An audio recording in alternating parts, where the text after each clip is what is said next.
The fact that we have to make these distinctions in 2022. I was talking about this with somebody the other day with the whole thing about the black coaches and how it's now 2.5 men. And you're thinking that we have to make these distinctions at this point, and that the NFL has to reach and go, wow, he's half a black guy, that McDaniel, half a black guy. There you go. It's working. And you're thinking, no, why do we have to make these distinctions with white and black? I know it sounds kind of simple to say that, but why can't people just accept each other for who and what they are? And if you look at Lubie and me, obviously we're white and have benefited from the fact that we don't have to add in. It's like these people are walking around, unfortunately, sadly, to say today, with at least one strike on them from birth. Yep. It's kind of a sad statement that this is where we're at today. The time. Wake up with Defo, joined by Lubie. Welcome to the Defo Show.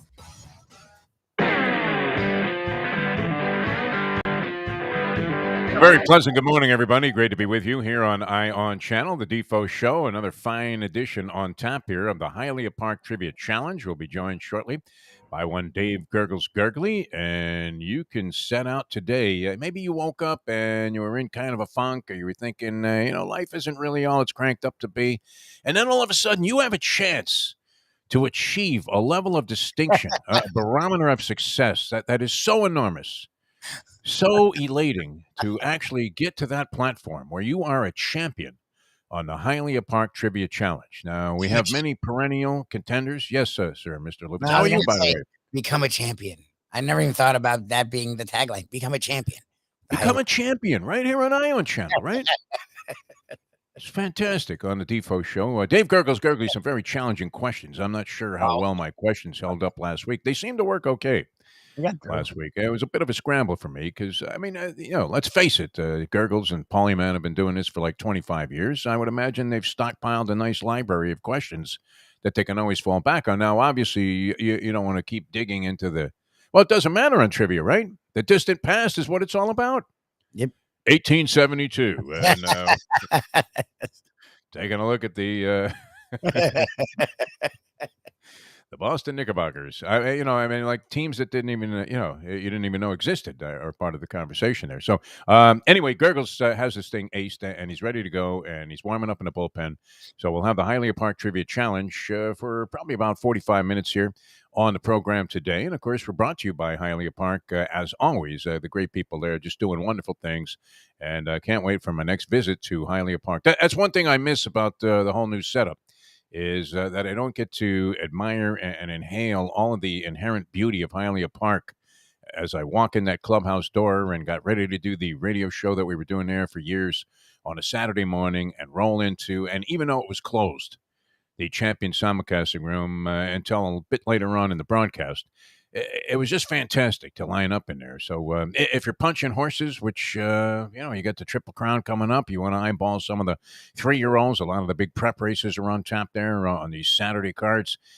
You may as well line up in a great place. That's Champion Simulcasting Room in Hialeah Park. You can't beat it. Combinations are absolutely fantastic. Every possible thing that you could want is right there at your fingertips. And they treat you, literally, it's aptly named champions because they crowned many great champions over the years at Hialeah Park and the glorious era of racing that they had there. And you feel like a champ when you're in there, Lubie. You really do. You just feel like, wow, I own this universe. And hopefully somebody will feel that way after they walk away with the championship here today on the Hialeah Park Trivia Challenge. You can dial us up if you want to play at 954-417-0070. That's 954-417-0070. But we're still working on a fringe version of the emergency broadcast system with regard to the phone lines. In other words, we still have one line. How is that possible, Lubie, that we haven't gotten some kind of a splitting device that allows you, I guess we were able to pull off the championship. But, we can have two at once, but can't put a couple of people on hold here and have them all lined up, ready to go. But that's the way we're rolling. 954-417-0070. We'll have a Landlubber's gift certificate at stake here. And, of course, you talk about a benchmark achievement in your life, the possibility of becoming a champion, an ION Channel champion. They weren't running contests before we got here, at least as far as I know. I don't know. Jack, were you running contests? I don't think so. So, and it's a dangerous game, right? Because if the people don't get their prize, whole thing, yep. Does the FCC regulate this stuff? Apparently not, right? Because otherwise you wouldn't be able to curse and swear. Nobody regulates the internet, which is fantastic. Yeah, it's Finally, freedom of speech. We've got it. Hello. It's great. All right, a few things to touch on in the sporting world. Some odds and ends, actually, today. It's kind of interesting because I was reading about the testimony Matt Harvey gave in the trial of the guy from the California Angels, or the Los Angeles Angels now. I keep referring to them as the California Angels. That's what they were when I was there. It's almost like the San Diego Chargers. Yeah. But Los Angeles Angels, and they're not really Los Angeles. That's the thing. I mean, they're south of Los Angeles. They're in Orange County, in Anaheim, California. Yep. And the two areas, I mean, it's all part of a sprawling megalopolis, if you will. But nonetheless, the two areas are dramatically different, I believe, in terms of mentality, philosophy, and the overall ambiance and feel. So very distinct, Anaheim versus Los Angeles, at least in my opinion, having lived there for about 8 years in the mid to late 70s and then into the early 80s. I'm still thinking that I had to move here in 1981 to South Florida, right? The math, I mean, when you have to do weird extrapolations and permutations. Someone was born in 83, and he was born here. And I know it was you move quick romantically, but I feel she was. I would have had to impregnate a woman on the day I arrived. Yeah, I feel like you hear a little before you impregnated her, and she had to get pregnant in the middle of or early 82. So you sort of had to be here in 81, like mathematically. 81, yeah. Polyman disputes that, the Polyman. No, I don't think so, Defo. By the way, Polyman is vowed. Well, I mean, it seems to be a common theme that's running on the show. He's not here. He's vowed to return next week to the program and be here on a permanent basis. So we're going to have to hook him up with a little technology. In other words, he's going to have to be able to turn on a laptop computer. Which button do I push? I don't get it. You know, it's funny. Polyman is an extremely intelligent individual. So not being very good at this, modern technology and modern ways of communication is not necessarily a knock on one's intellect. No. Or even a measuring stick. It just means that you're an old fart and you're resistant and reluctant to change. Believe me, I know that feeling, people. How many of you out there know this feeling, right? Where, oh, no, I'm just going to do it my way. Yeah, but that method is from the Stone Age, Defo. That's okay. I mean, I still do math in that fashion, where I had to subtract. I figured I got here in July of 81 because I didn't get married right away. I met my wife a couple of months later, my first wife. I met her a couple of months after I got here. And so, there had to be some kind of period of time before we actually tied the knot. It wasn't very long. And then, of course, the pregnancy is 9 months. So, it had to be 1981, Mike Lubitz. But that's how we figure it out. You go back in time and then you subtract this and add that. Throw in a couple of variables, and you realize, okay, that's got to be the answer. That's got to be it. It's kind of the way that I deduced when, you had the impossible math problems like in trigonometry or any kind of just ridiculous, discipline of mathematics that you had no idea how to figure out. And then you would find some cockamamie system, get the right answer, and eventually turn it in, only to get like another red, big, fat F. And the statement that I always hated on anything I turned in any school, all the way through college, must show work. Math. I don't know. How the heck did we come up with this answer? But it happened to be correct. They assume naturally that you cheated, but there were variables that you could use, to come up with the right answer, even in the most complicated of mathematical disciplines. All right, I'm looking through my New York Post today. We started talking about this Matt Harvey thing. So he testifies at the trial. The guy's name is Kay, the man's last name, who was on trial for giving the drugs, was distributing Oxycontin, Skaggs, and other drugs to Tyler Skaggs, the pitcher, who unfortunately checked out mysteriously. And it really did. It took him days for the news media to even imply or have the hint that drugs might have been involved in this man's death. A young guy, like 27 years old, obviously an athlete that had to be in a fairly representative shape. He was a starting pitcher for the Los Angeles Angels, and he's on a road trip, and all of a sudden he turns up dead in a hotel room. I mean, what are we talking about here? Jim Morrison? I mean, I don't think so. Where, alcohol, drugs, you would immediately suspect something happened there that was not usual, not common. And so they find out that this guy K was distributing OxyContin to many of the players, which, is it time maybe? I mean, with all these negotiations that are going on in Major League Baseball, the money is phenomenal, right? Juan Soto of the Washington Nationals Oh just my turned God. down, what was it, $325 million He turned extension. it down. So he turned it down. Oh my God. Turned it down. Yeah, they offered it to him before the lockout, so I guess it was on the table. I don't know that they could have consummated this deal during the lockout, but nonetheless, the figures were there. 13 years, like 300. It might have been 350. I don't know. That's. I mean, it's almost unfathomable to think that you would be in a position to say, "Nah, I don't think so, man. You cheap bastards. That's all you got." Can you imagine 300, and it's either 25 or $50 million. And you just say, that's not good enough. That's not going to do it. So the money in Major League Baseball is absolutely phenomenal. Now if they cut down the season and maybe spread out the games a little bit, could they curtail some of the need to use performance-enhancing drugs just so you could get out of bed? And then now, I mean, this is an eye-opener. I'm surprised this isn't more widespread because Matt Harvey's implying that he was snorting coke while he was with the Mets. Was he alone in that? I don't think so. But yeah, while he was with the Mets, he was snorting coke, and he was taking these OxyContin pills from this very same guy and distributing them along with Percocet and all kinds of other pain-killing and mind-numbing drugs while he was with the Angels, and it seemed to be commonplace, widely acceptable, which is very, very strange. I mean, if I'm Major League Baseball, that would have raised some really serious concerns that, is this unique to the Angels? Here's a guy, Harvey, that was on several teams in the last few years. And you would imagine that if he was doing this with the Angels, what was that, like one season where he just decided, hey, I'm going rogue? I don't think so. So very, very serious problem there. Is it time for baseball to consider? People have been calling for this forever, having less games, I would think, because obviously, I mean, the arduous nature of playing 162 Major League Baseball games in the span of 6 months is causing players to do all kinds of crazy shit in order to deal with the schedule that they have to keep up with and the amount of times that they have to go to the post and perform. And maybe, they really ought to look into that. Never mind all of this money that's on. I mean, you want to make as much money as you can in any business, I'm sure, but at what price? At what cost? And we're seeing this now in the National Football League, where they've expanded to an extra game. And, it was at the expense, which is good, of getting rid of one of the preseason games, which were abysmal at best.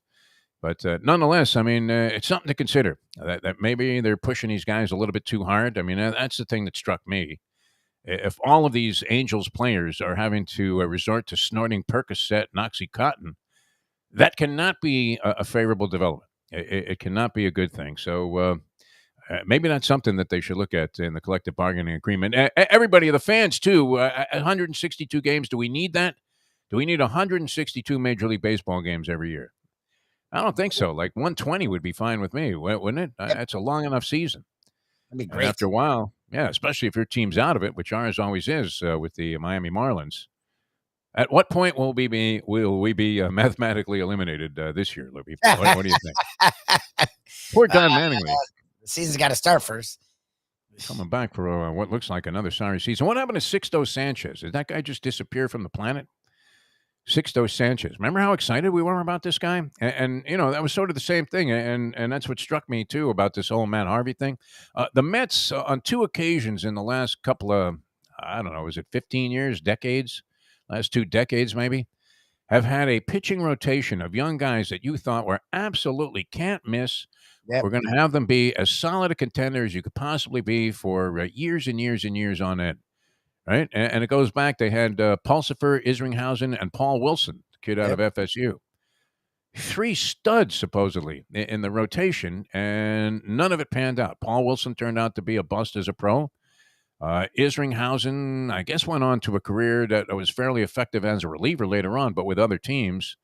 And I don't remember what Pulsifer ended up doing, but it couldn't have been much because does anybody ever mention this guy? No, you remember Pulsifer for the Mets? No, nothing. Nada. No, Isringhausen went on to have a nice bullpen career, reliever career. It was And all right. Wilson never panned out. Wilson was Wow, just Wilson. I mean, he looked like a monster. I had a chance to call. I mentioned this before. A few of his games when he pitched against the University of Miami for Florida State. And you were thinking, if there was ever a guy that you saw on the college level, I mean, I don't even know if Tom Seaver looked as good when he was playing college baseball. Probably not, right? Because he was relatively obscure when the Mets picked him up. And I've never seen a guy that looked so dominating as Paul Wilson did on the college slate.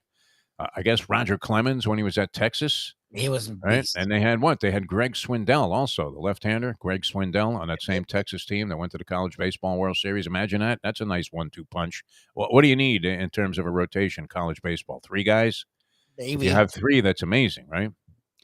So what was it? Wake Forest? Oh no, it was Vanderbilt that had Yes, Andy Kumar. Yep. The Kumar kid that got medically declined by the New York Mets and is back out there trying to come back into Major League Baseball. And also Al Leiter's son was the actually the number 2 pitcher on that team, and he became the number 1 overall pick. Did he not? Yeah, monster. Yep. All right. So here was their rotation. I mean, and this is a tribute to the great Mike Nyman, who probably thought at that time that he was going to be watching the Mets go to the World Series at least every other year, and maybe 2 out of 3, and possibly years and years in a row. When they featured Matt Harvey, who owned Beast. the entire city of New York and was the darling of Major League Baseball that year. The rest of that rotation was Noah Syndergaard, no longer a Met. Jacob deGrom, still a Met and still an ace, but unfortunately comes up with injuries every year that, at least the last couple, that have sort of compromised him, although just absolutely deadly when he's on the mound. So, that's still very much legit. They had Steven Matz, who you say they thought was going to be the best of them. Yes. Mets fans were like shows you how wrong they were. Yeah. And also Zach Wheeler, who never really panned out as a Met and didn't fulfill his promise as a Met. They traded him, and he became a monster, a stud, number 1 ace with the Philadelphia Phillies. So, wow, I mean, that looked like a rotation that was going to have you just as a stud competitor every year. And all of it fell apart. Matt Harvey turned down a fat contract, remember? Scott Boras told him, nah, it doesn't look like enough money there, Matt. Yeah, well. And was never the same. Never. He never got that big deal. He made plenty of money, though. I mean, imagine this. You're like a Scribini that they want to have as maybe a possible spot starter, long reliever, and you're still making $10 million a season on a 1-year basis. If you're Matt Harvey, a guy that was, representing that he was pretty much of a shot fighter, as his earned run averages were way up there by comparison to what it was that 1 year that I guess he was dominant for like 2 seasons, Matt Harvey with the Mets, where every start, it was kind of like Fernando Mania out in Los Angeles. We had that here in South Florida with Dontrell Willis with the Dontrell train when he was around in the early 2000s, and every time he took the hill, it was like a holiday here in town, right? They gave you off from work so you could go to the ball game if it was taking place in the daytime. Fernando Mania was absolutely fantastic. I was lucky to be in Los Angeles when that was going on. And there was nothing more exciting, right? Everybody in town, everywhere you went, they were all talking about, wow, can you believe it? Tomorrow, Fernando's pitching. And he was great, lit it up. I guess you've seen that a couple of other times, right? Mark the Bird Fidrich, remember when he was hot? And everybody would go crazy that Fidrich was pitching that day, and you couldn't wait to turn on the television set and see if you could catch a game with the Bird involved as he was talking to the baseball. It was like Ed Norton was starting in the major leagues. Hello, ball.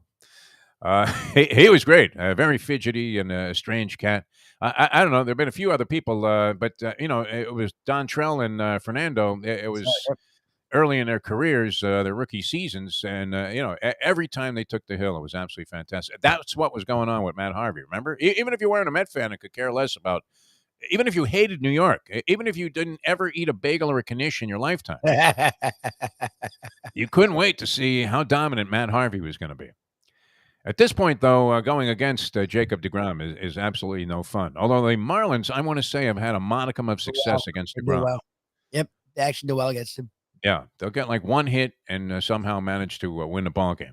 And deGrom struck out 16 today. How unfortunate is it that he takes the loss? That's the reason that record doesn't tell you the whole story here when you're looking at the 1-loss columns. Anyway, so Matt Harvey has stirred a rather large pot there and may face suspension, although I don't know that he's going to be in Major League Baseball this year because it wasn't exactly overwhelming last year with the Baltimore Orioles. So Matt Harvey now facing a suspension because he actually was admitted on the witness stand, which he had immunity from prosecution for, but he admitted that he was actually distributing drugs to other players on that Angels team.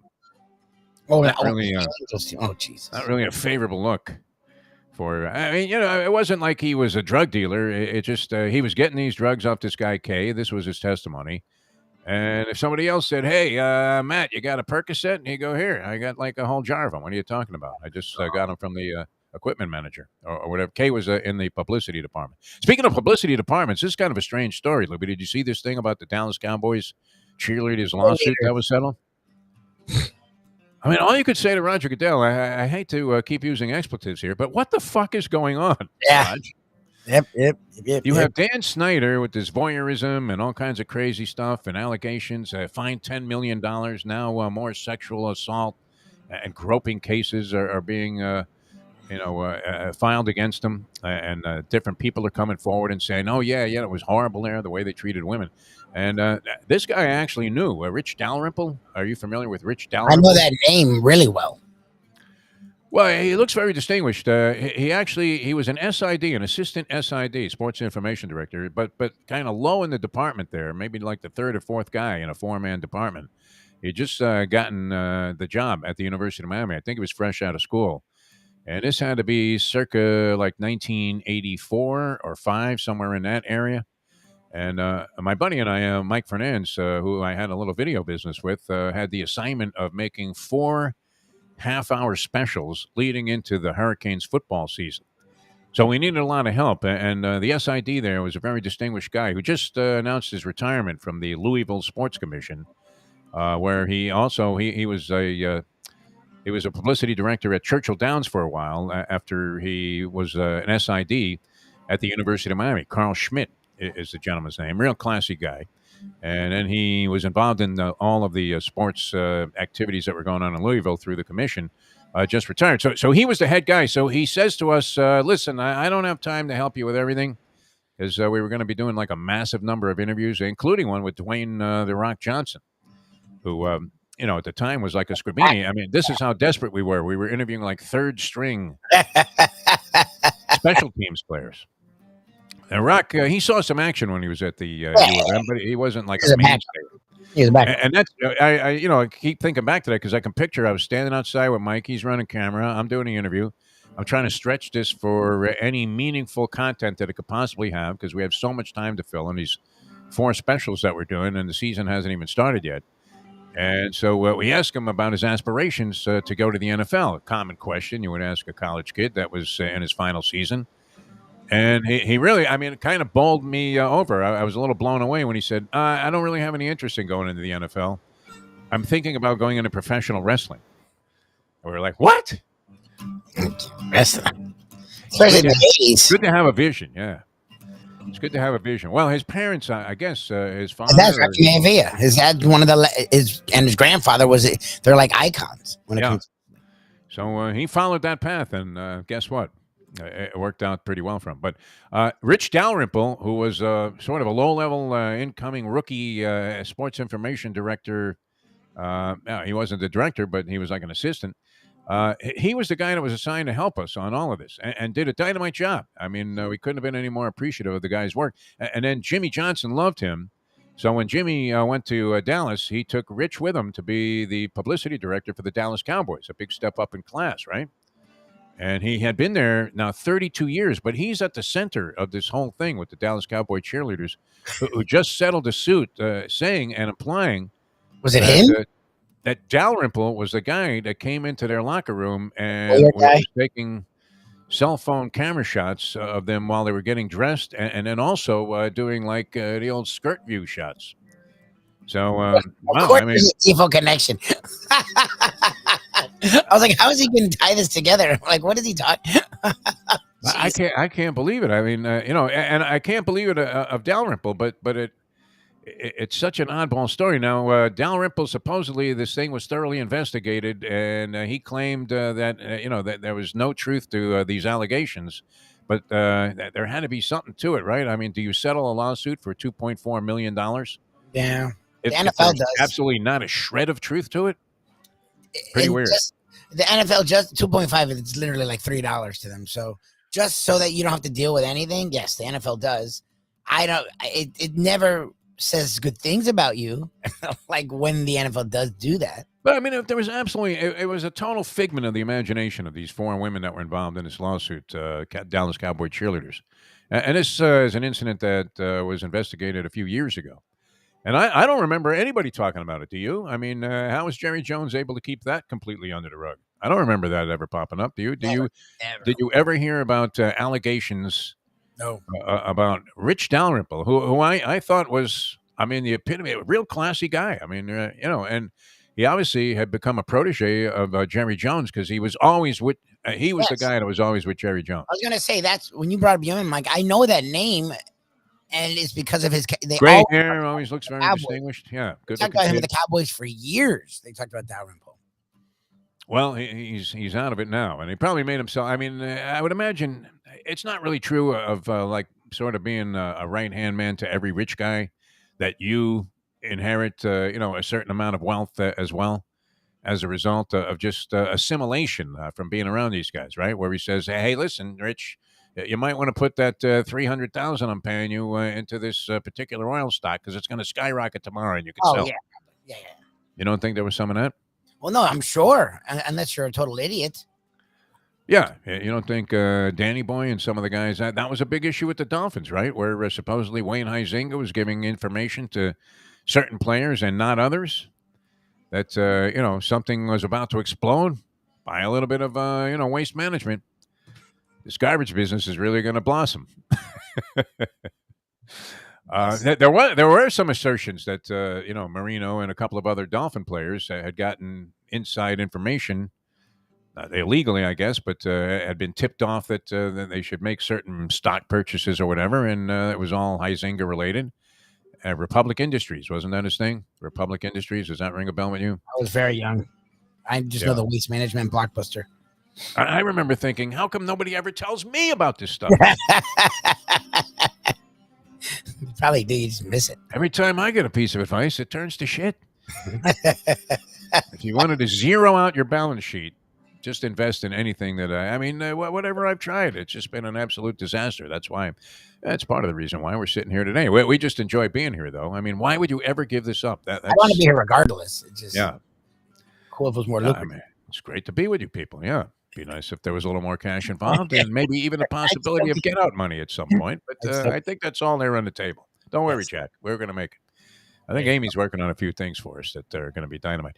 All right. We're coming back with Dave Gurgles Gergely. Has Gurgles cleared his throat yet? Gurgles? There he is. Yes, I'm just fine.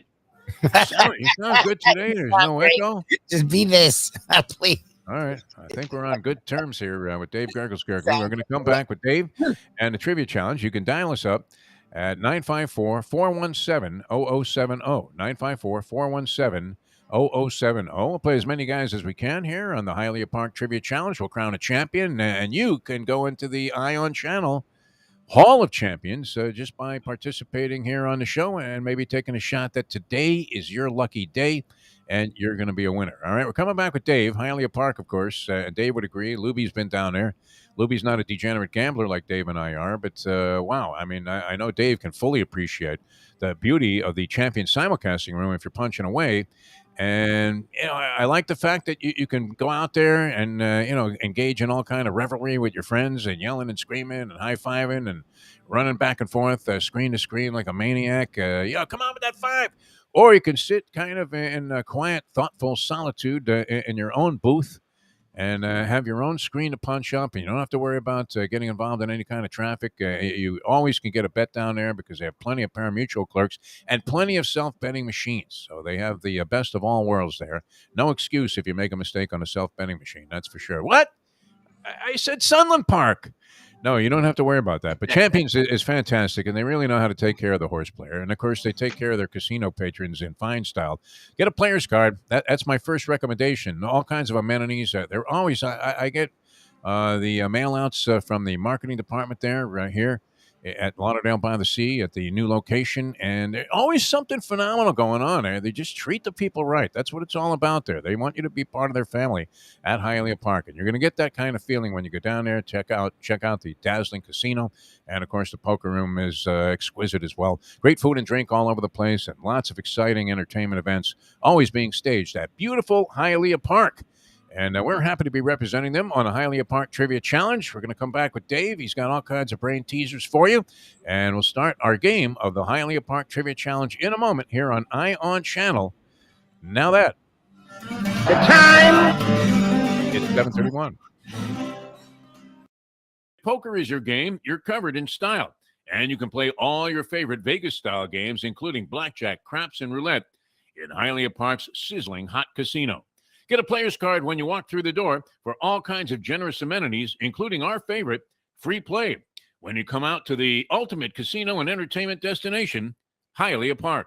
These days, we're all looking for comfort anywhere we can find it. Thank goodness for Landlubbers, Raw Bar and Grill in the Plantation location, because they are making sure you are as comfortable as possible. You're going to have the best wings in the world. You're going to have a great burger. You're going to have their amazing soups. Again, Landlubbers, Raw Bar and Grill. It's nice and easy. Just go to landlubbersbarandgrill.com for both your pickup and free delivery. Thank goodness for Landlubbers for making you always feel right at home. Catholic Health Services is committed to care that changes as your needs do. Our full continuum of services is designed to be there throughout your care journey. If you need assistance with daily living, post-acute care following a serious health event, or additional medical care at home, we also offer skilled nursing and palliative and hospice care. Your care needs may change, but our commitment never does. Catholic Health Services, South Florida's #1 choice for post-acute and end-of-life care. Visit CatholicHealthServices.org. Neil deGrasse Tyson, when you look at the exploration and what's going on today, I mean, what was your reaction to what was there on Mars? Were you expecting to see like an Arby's franchise up there, or did you have a pretty clear picture of what they were going to find? No, but at least a Starbucks. Come on now. The only way to get your morning started is with Defo, joined by Lubie, right here on the Defo Show.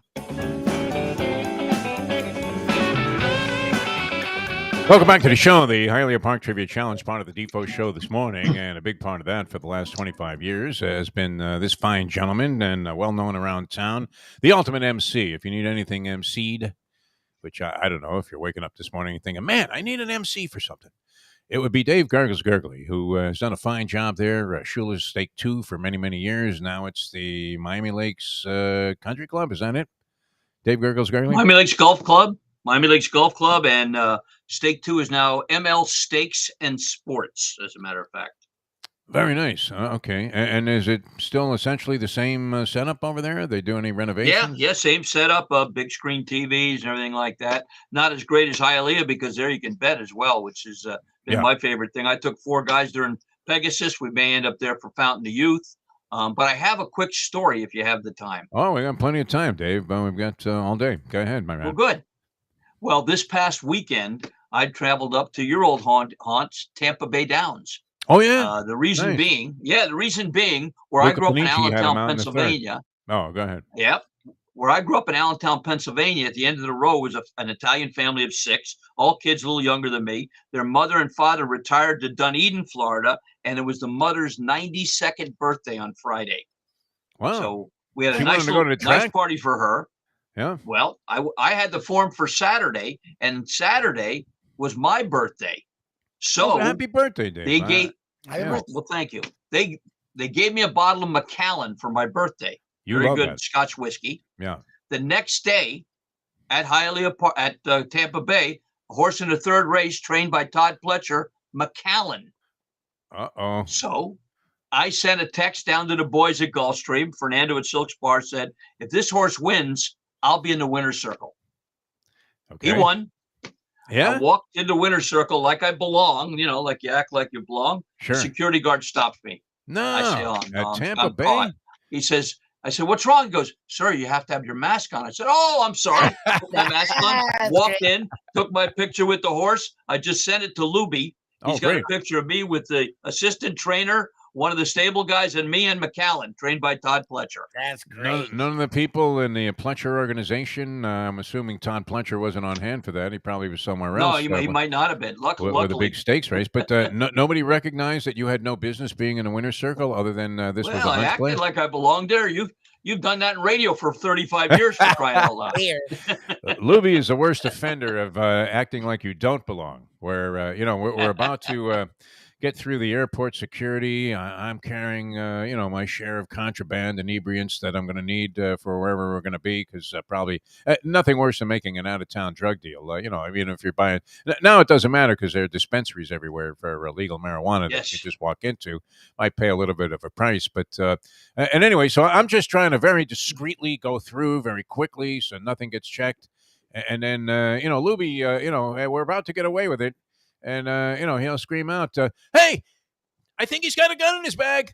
It's like, come on, Lubie. You're the worst. I mean, like crazy stuff like that. We're about to sneak into some room that has like some upgrade in the food that they're feeding the media. And Lubie goes, I don't know if we can come in here. We don't really have credentials. And you're like, we were already buying a guy. Come on, man. I mean, you don't want to backtrack on that sort of thing. All right. We speculate this, and I think we've talked about this before many times on the show whenever Valentine's Day was on the horizon. But, we know that degenerates routinely are completely bust when it comes to affairs of the heart. Now, I managed to skate by this year without any kind of negativity or derisive comments being made about how little I care. And what happened to you 6 years ago, this would have never, been the case. So you would have showered me with flowers and gifts and fancy dinners and done whatever. And whereas now it's like, okay, you want to go to the casino? All right. And then as soon as we get there, we go our separate ways. But how did you make out on Valentine's Day? Because I know you're fighting unattached. I don't know if you're entertaining any number. Do you have like a few in the rotation, or how are you handling your social life? Yeah, this year I decided, instead of sending flowers to a couple different ladies, I sent them both very nice texts with those little flower emojis that are on your cell phone. Yeah, and they sent me the same thing back. So great, yeah. Oh, I thought you were going to say they sent you like something like that. No. They said something about VD. I thought it meant Valentine's Day. I guess it did. Very good. Dave Gurgles, Gergely, ladies and gentlemen. All right, how are you feeling about today's game? The Polyman has vowed to return next week. I talked to him yesterday. He was in good spirits. But unfortunately, while I was talking to him... Is this a rerun from last week's show?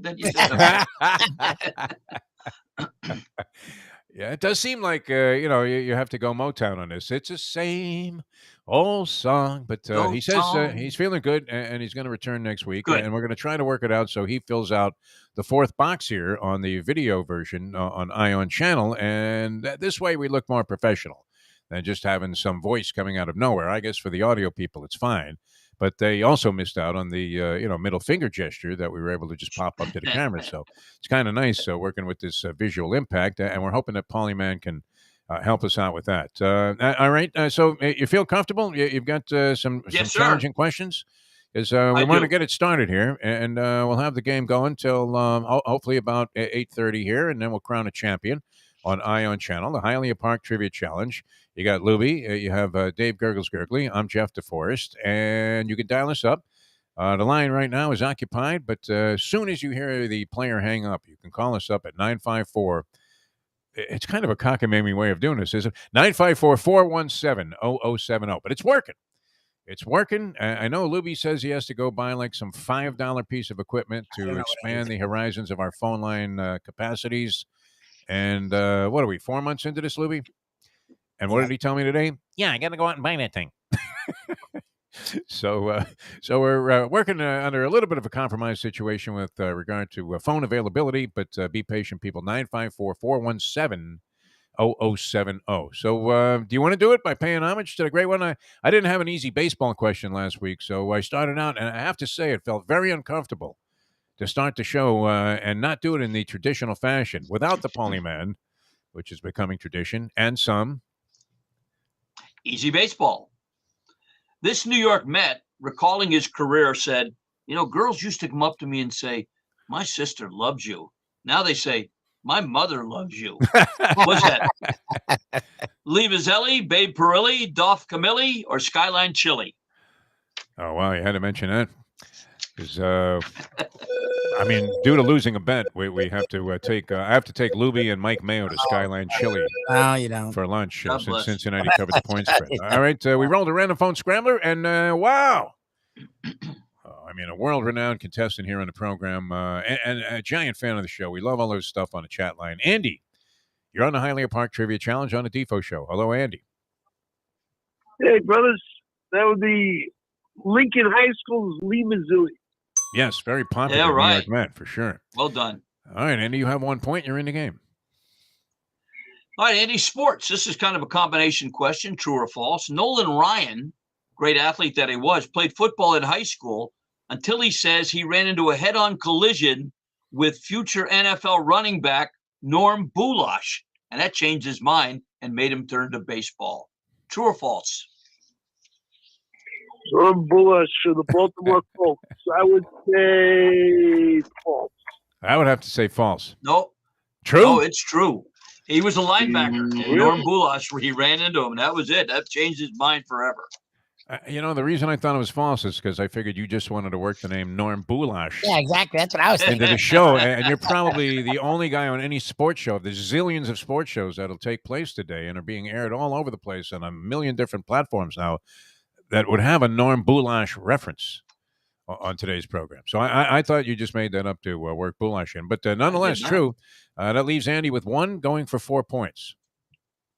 All right, golf, Andy. I've been watching a lot of the tournaments lately, and in the waste management tournament, a guy came out of the blue and was real popular, Sahith Theegala.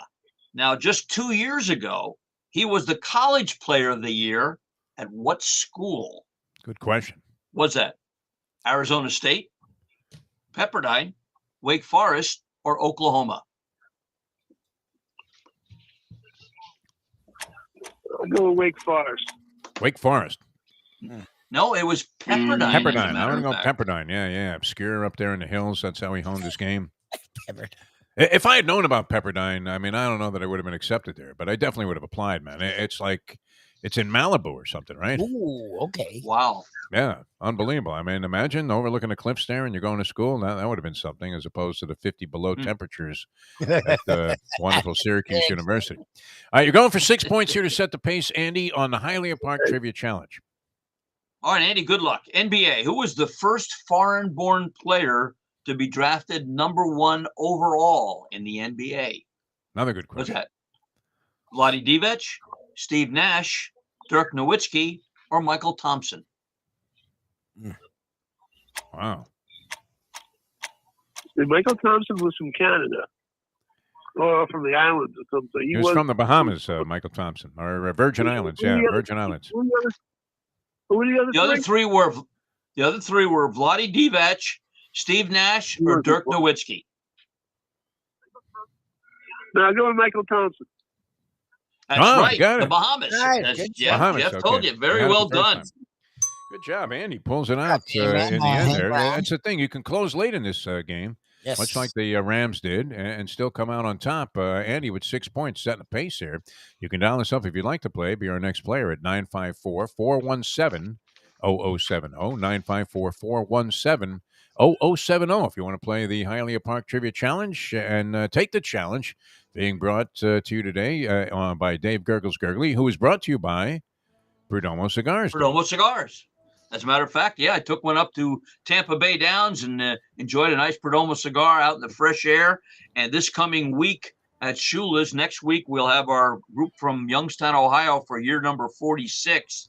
And they both, the father and son of the Chavone family, are big Perdomo cigar fans. And they actually asked me if I could set up a meeting where they could actually meet Nick. He's like a celebrity to them. Oh, well, nice. You don't have to consider Nick a celebrity to go there. 5150 Northwest 167th Street, right off the Palmetto on the south side, just a little east of Home Depot, Monday through Friday, 9 a.m. to 6 p.m. Just redid the flooring in there.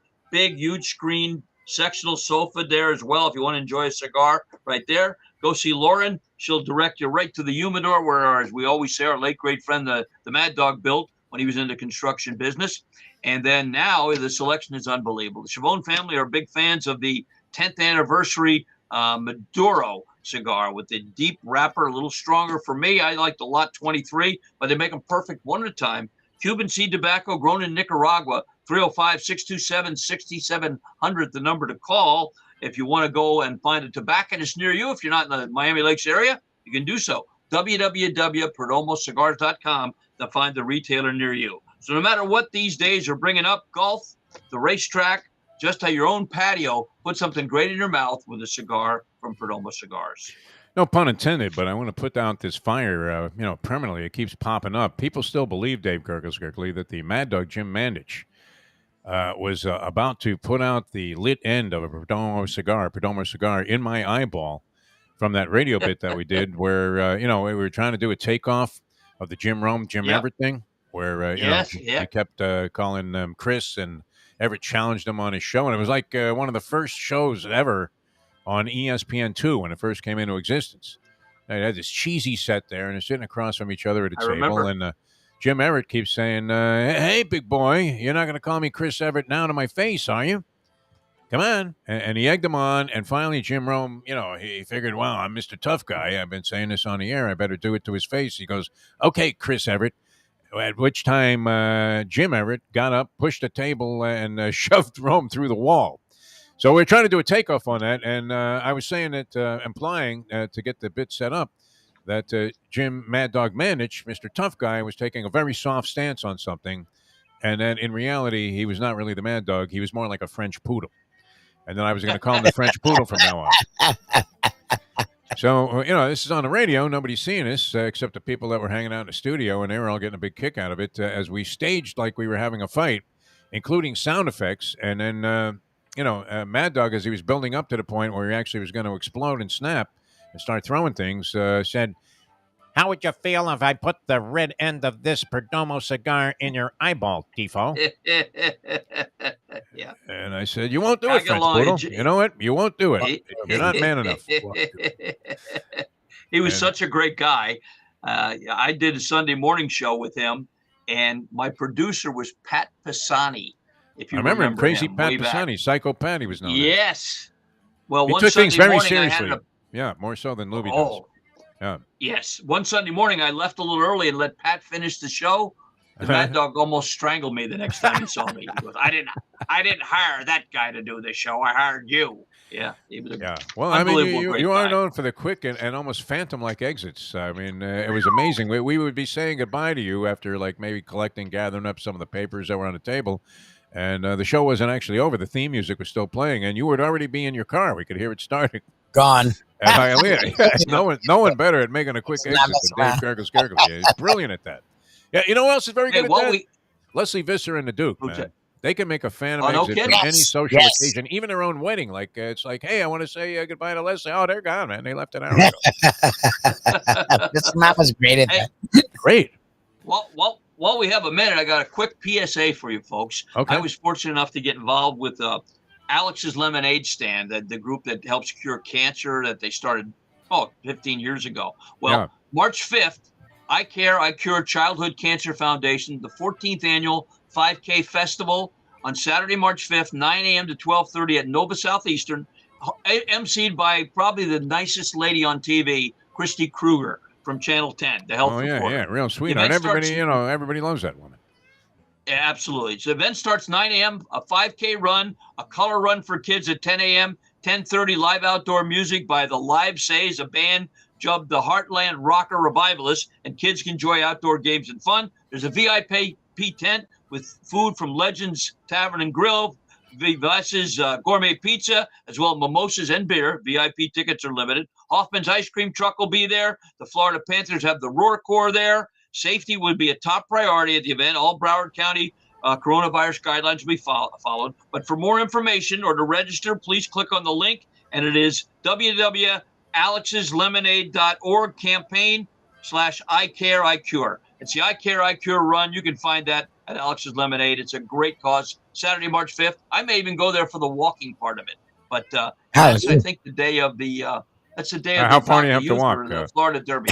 How far is the walk, Gurgles? How many miles? 5K would be what, 3.1 3.2 miles? Yeah, that's nothing for you. You're Mr. Walk. You know that. Yeah, that's a You do cut that back every in day. distance. Yeah, cut back in distance for me. So I mean, I'm turning back. You would have to think I'll be on a lead, blinkers on, whoosh, right to the lead. I might be the slowest walker, though, of anybody that's out there on the path. And many people walk the same route that I do, various parts of it, A1A, as I'm down here near Commercial Boulevard. And, it's a couple of miles straight up to where I go, turn right around, go a couple of miles back. But, wow, I mean, I am setting a snail's pace. And I feel like I'm walking quickly, but my stride must have shortened to the point where maybe it was from walking in shackles that time with that unfortunate flap I had with the FBI. But my stride definitely is not as long as some of the other. Old bags are passing me, man. Literally. Like women with the tennis balls on the walker are blowing by me going, excuse me, can you move to your right? I'm like, well, what the hell is this? Like the Belt Parkway? I mean, but no, I pathetically slow pace. And yet, I'm going about 19 minutes a mile. Is that like pathetically slow? Okay. It doesn't matter. Would You're be doing like a normal walking pace. Yeah. No, it's good. It's keeping me going. I said this the other day, and it's kind of a macabre reference, but if some doctor told you, hey, listen, you have cancer, but you're going to live for your natural life's span as long as you walk 4 miles every day, right? You would say, okay, I'm walking 4 miles a day. So I kind of feel like even without the big C there, I mean, I have the big casino, which is my addiction, but nonetheless, if you do that every day, it can only do you some good. That's the way I feel. So, and it's helped out a lot. So I'm going to keep doing it. And even on the days you don't feel like it, rainy, whatever, super windy, right out the door there and get out there on the track. All right, so you can get on track here on a Hialeah Park Trivia Challenge. We had one player already weigh in. It was Andy. He scored 6 points. Nice total, easily eclipsable though, so wide open to get to the championship round here. On today's edition of the Hialeah Park Trivia Challenge, we have Lubie, we have Dave Gurgles Gergely, I'm Jeff Deforrest. You're watching Ion Channel, where champions are born. Did Jack trademark that already? Ion Channel, where champions are born. There you go. Would it be born or made? What do you think? Made. What sounds better, Lubie? You want it to be champions are made. Made. Crowned. Yeah, born here. We don't. I don't know about you, but I don't birth anyone. But we can help make you. Sure. I don't believe that. I don't know about that either, but it sounds good. The sign of you delivering a baby under any circumstances. You don't want me to birth anything, no. Whether it was inside your body or somebody else's. 954-417-0070. Dial us up if you want to play. Coming back with more. And our next contestant on the Hialeah Park Trivia Challenge in a moment. Now that. The time. It's 7:53. Tony Segreto here. Let me ask you a question. What do you look for when you go out to eat? Good food, obviously, friendly atmosphere, not too loud, but good energy, reasonable prices, and a place where you feel comfortable. You're talking about the Texas Roadhouse. Good for a family, good for a date, or just a night out for yourself, and prices that will make you extremely happy. Their ribs unmatched. Steaks hand-cut every day. Everything, and I mean everything, is made on site, including their incredible bread. Trust me when I tell you, Texas Roadhouse, your restaurant, your destination when you say, where should we go and eat tonight? From the newly renovated sports bar to the beautiful bayside views captured at the Tiki Bar, Jimmy Johnson's Big Chill has it all. Located at mile marker 104, the Big Chill also offers waterfront dining while experiencing breathtaking sunset views of the Florida Keys. It's simply the hottest spot in the Keys to cool off. That's Jimmy Johnson's Big Chill at mile marker 104 in Key Largo.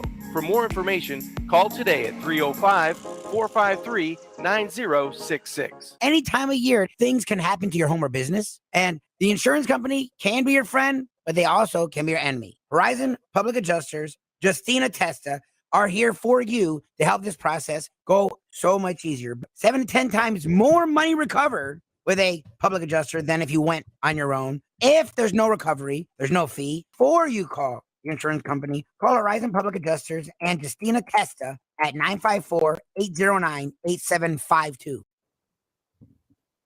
I love the fact that they wanted to win so bad that I thought we almost couldn't win. Welcome back to the Defo Show, right here on 941.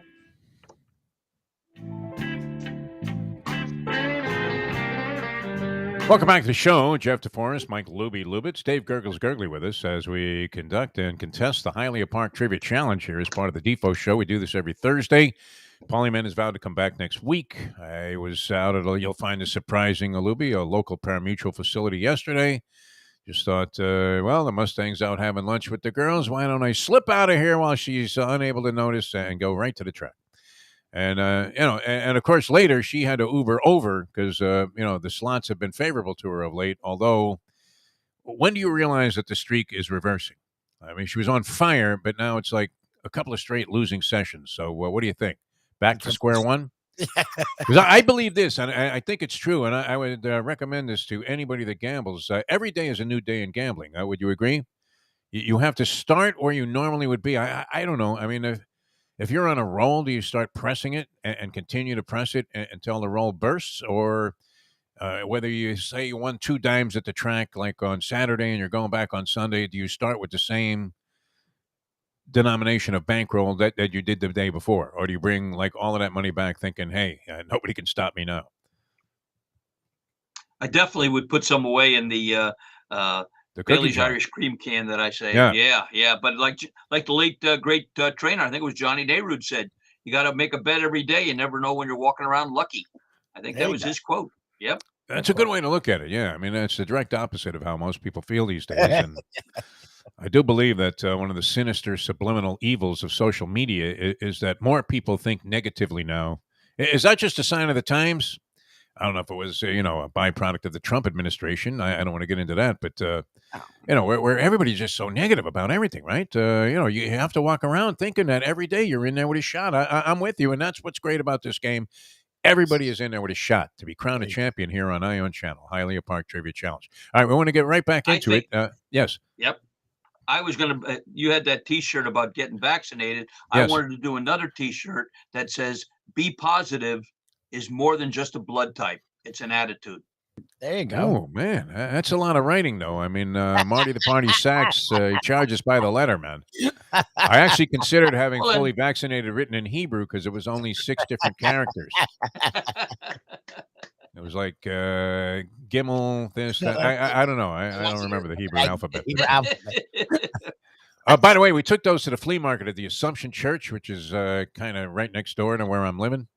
The Assumption Church, and they had a flea market sign. I thought, okay, this is perfect. I'm going to unload all of these. I had 37 of them left from my original allotment of 50, and I have 37 of them left now.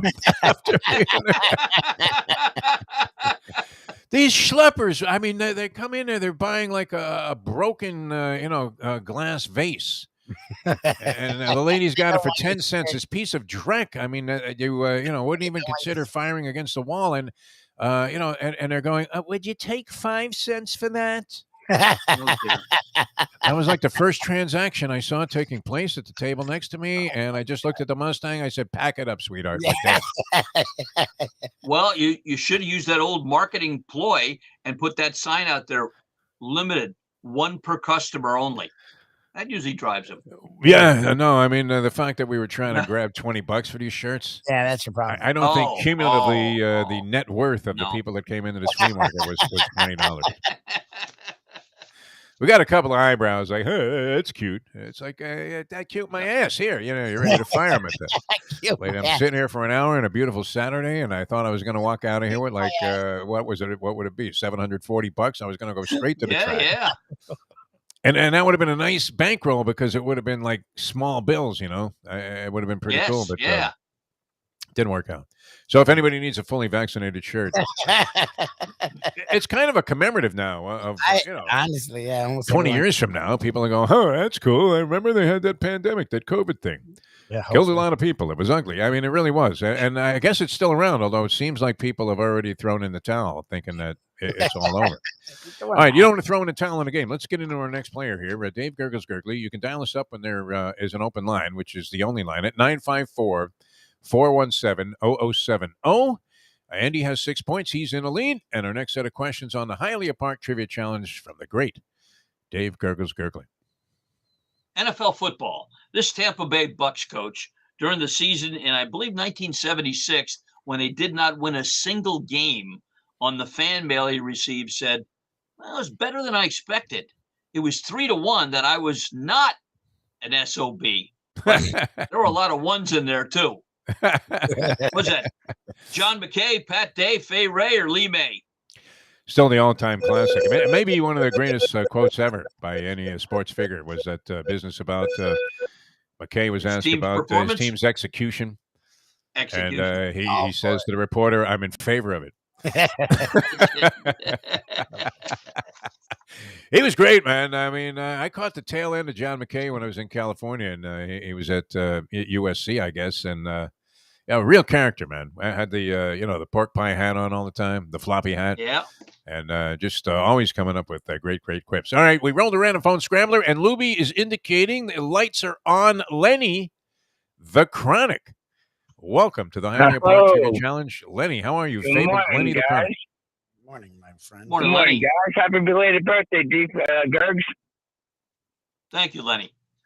Yeah, let me ask you this, All though, right. Lenny. How is Lubie? Is he still treating your team with disdain and like an almost We IOC had- type we of had Russian a bias? couple of visitors, and we had a couple of visitors last week. It made our team look a little bigger. They had like 25 Lubie people. said we won with 35 people. It's pretty funny. Wow. They had like the whole Lubie's section. a great host, though. Lubie's a great Yeah, is host. he? He gets us in and Is out that- quick. Yeah, he's His fun. tendency is to snap at like the shortest, a second of He confusion. doesn't like if you ask him to repeat the question, though. He doesn't like Yeah. that. Oh, no. Well, Gurgles, I mean, is world renowned for that would always germinate the evil seed, which you seem to have overcome a lot of your evil seededness, Dave, over the years. Great to see. It's great to see you've mellowed. All right, true up false and leave me question coming up, alone. Lenny. Here is usually your big stumbling block here on the show. Here we go. Yeah. All right, Lenny, good luck. This is track and field, I believe. Believe it or not, Oh. country star Garth Brooks was a member of the track and field team at Oklahoma State, where he was known for his skills in javelin throwing. True or false? Nah, he doesn't look that. He's a baseball player. I'll say false. False. No, True? that's true.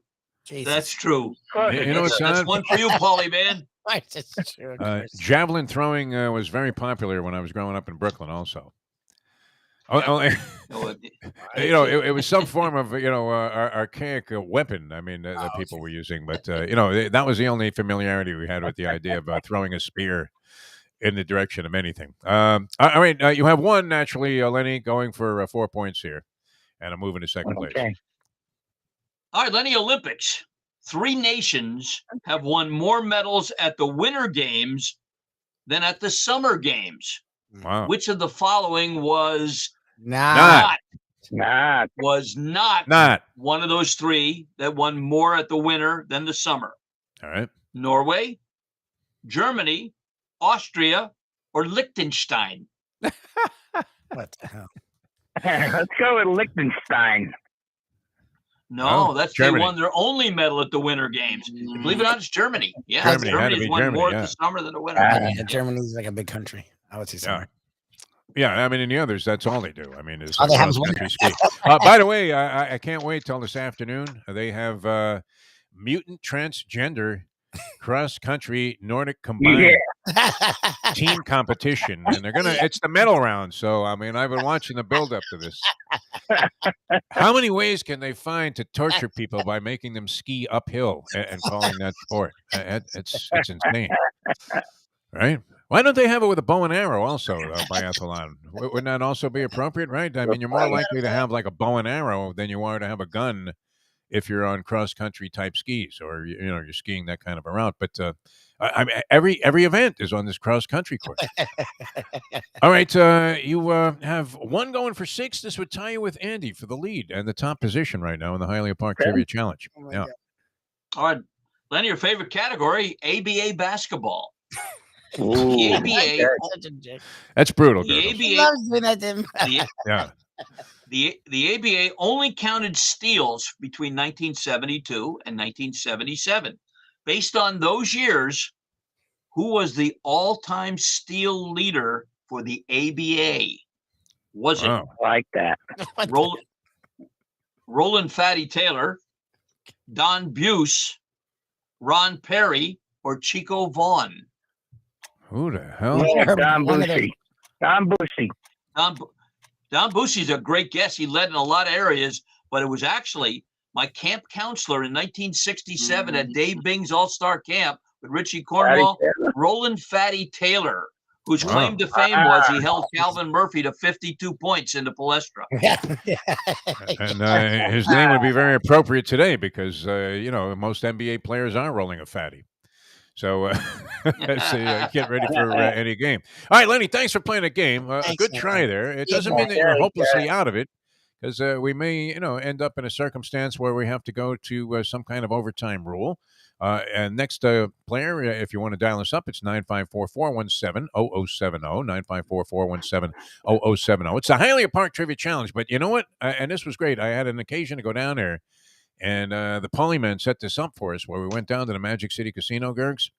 And I know you've been there for different events, and we want to get this in for the Polyman and the great Scott Savin. Sure. Who was helping us out with the project. And, good. I'm in great admiration of what they've done there with that sports lounge. It was fantastic. And the show is very popular there still. Gurgles, you'll be happy to know. There's any number of people. I mean, they're obviously Polyman fans because everybody loves the Polyman that comes in touch with them, except maybe a couple of, distant creditors from the past. But even they eventually, right? They just, you can't help but like the guy. And that's the kind of vibe they had there in this sports lounge that was at Magic City Casino. It was really, really fun. We had a great time being out there. I love the way that they've redone the place. It really is very, very comfortable and gives you a chance to bet the horses and the dogs and, just about anything that's running. And at the same time, catch all the sporting events on TV. And they really are very, very accommodating there. Everybody was super nice. So put that on your social calendar as well, that if you're in the area and something's going on, Magic City Casino. And it'd be worth it just to catch the Polyman there, right? As he holds court and is the master of ceremonies in the sports lounge at the Magic City Casino. All right, we're contesting the Hialeah Park Trivia Challenge. Hialeah Park, a spectacular place. You say you were down there for the Pegasus? I bet that was a blast, Gurgles. We were down the Pegasus. We bought 5 seats. Some of the guys from Gulfstream that didn't want to pay $200 to sit at Fernando's bar. That's what they were charging that day. $200 to sit at the bar that day? Just to sit at the bar, yep. Wow. We paid $10, had our own private screens, had a great time there. Enjoyed the day thoroughly, as a matter of fact. And I'm thinking maybe that might be my next stop for the Florida Derby Day, I think, which might have some restrictions on admission as well. To get it all live, I went out facing the track, enjoyed a cigar between races, good food and beverage, probably some of the better burgers we've ever had. Some of the guys ordered too. And always a pleasure at Hialeah Park and always something special going on right there. Yeah, no, it's fantastic. We love it. Well, one of the best times I had at any Triple Crown race, and this includes trips to the Kentucky Derby. I've been to the Belmont many, many times. That's how I got started on thoroughbred racing, going to the Belmont, and became an annual affair. And then, unfortunately for me, it became a daily affair. Well, I mean, I'm glad I've been doing it. I love it, but you know what? You don't want to look at that financial statement. The Mustang actually scared the living daylights out of me yesterday. Gurgles and Lubie, where we were leaving the local casino and parimutuel place. I mean, it's right down the street here, so we frequent that place often, and it's fine. And actually, it's part of the whole Caesars Rewards thing, so it may lead to your play may lead to comp rooms in Vegas or whatever. We always seem to get a very favorable outlook there. So, I mean, there's something to it. But anyway, and Mustang goes to the players card, whatever. What is that? The players player reward. Yeah, player rewards. Area to find out if she's got anything coming. And they ask her if she wanted a financial statement for her profit and loss from last year. What the hell does that mean? Wow. For tax purposes. Oh, Jesus. And I'm thinking, man, that thing has to be just bathed in red ink. No, I mean, I told her I didn't want to see it because if I did, I probably would give up gambling myself. That's a scary number, man. Now, when you get the annual assessment and you're thinking, really? We lost like how many dimes? All right. So anyway, gamble responsibly. All right, we're going to come back and play a few more here on the Hialeah Park Trivia Challenge. I'm Jeff Deforrest. He's Mike Lubie Lubitz. If you want a sure bet, Jimmy Johnson's Big Chill. We were talking with Tony Segreno yesterday. I hope you can make it down there, too, because you're a big fan of the Jimmer, and you're also a great fan of relaxation. What a place to line up a Perdomo right out there on the deck. overlooking the bay. Sun is setting. Music is going. It's live. It's fantastic. Food is tremendous. Accommodations are absolutely exquisite. I mean, as mind blowing as you can imagine. That's what the accommodations are like there at Jimmy Johnson's Big Chill. They're limited. They only have like I think 6 or 8 units, so you have to make your reservation in advance if you want to book one. You can do it. Could be a thing where like, I go down there with the Poly Man and the lovely Lily, and there's plenty of room for him on one side of this place and room for another couple elsewhere. Right? I mean, it's very, very presidential and top shelf. So you're going to love it. Larry Calvano, he's done a great job there with Jimmy Johnson's Big Chill, and of course the Jimmer's on the scene.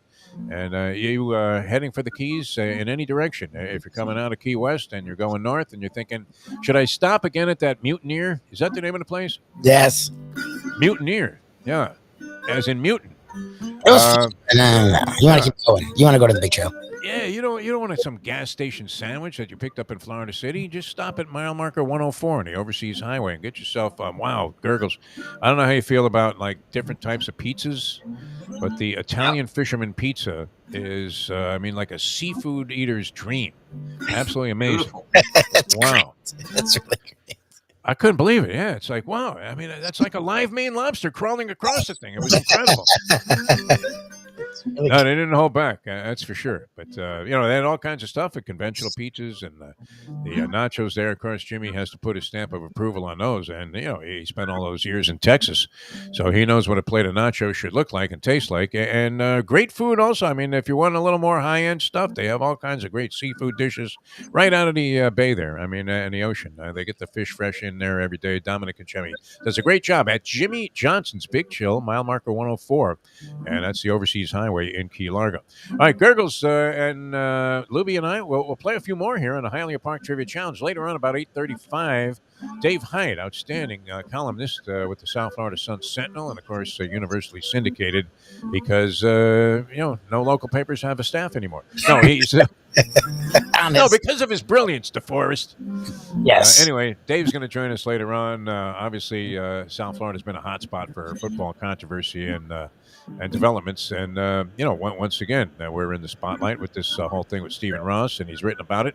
So he'll join us later on here on the Defo Show. More of the Hialeah Park Trivia Challenge in a moment. Now that. The time. It's 8:12. Poker is your game. You're covered in style. And you can play all your favorite Vegas-style games, including blackjack, craps, and roulette in Hialeah Park's sizzling hot casino.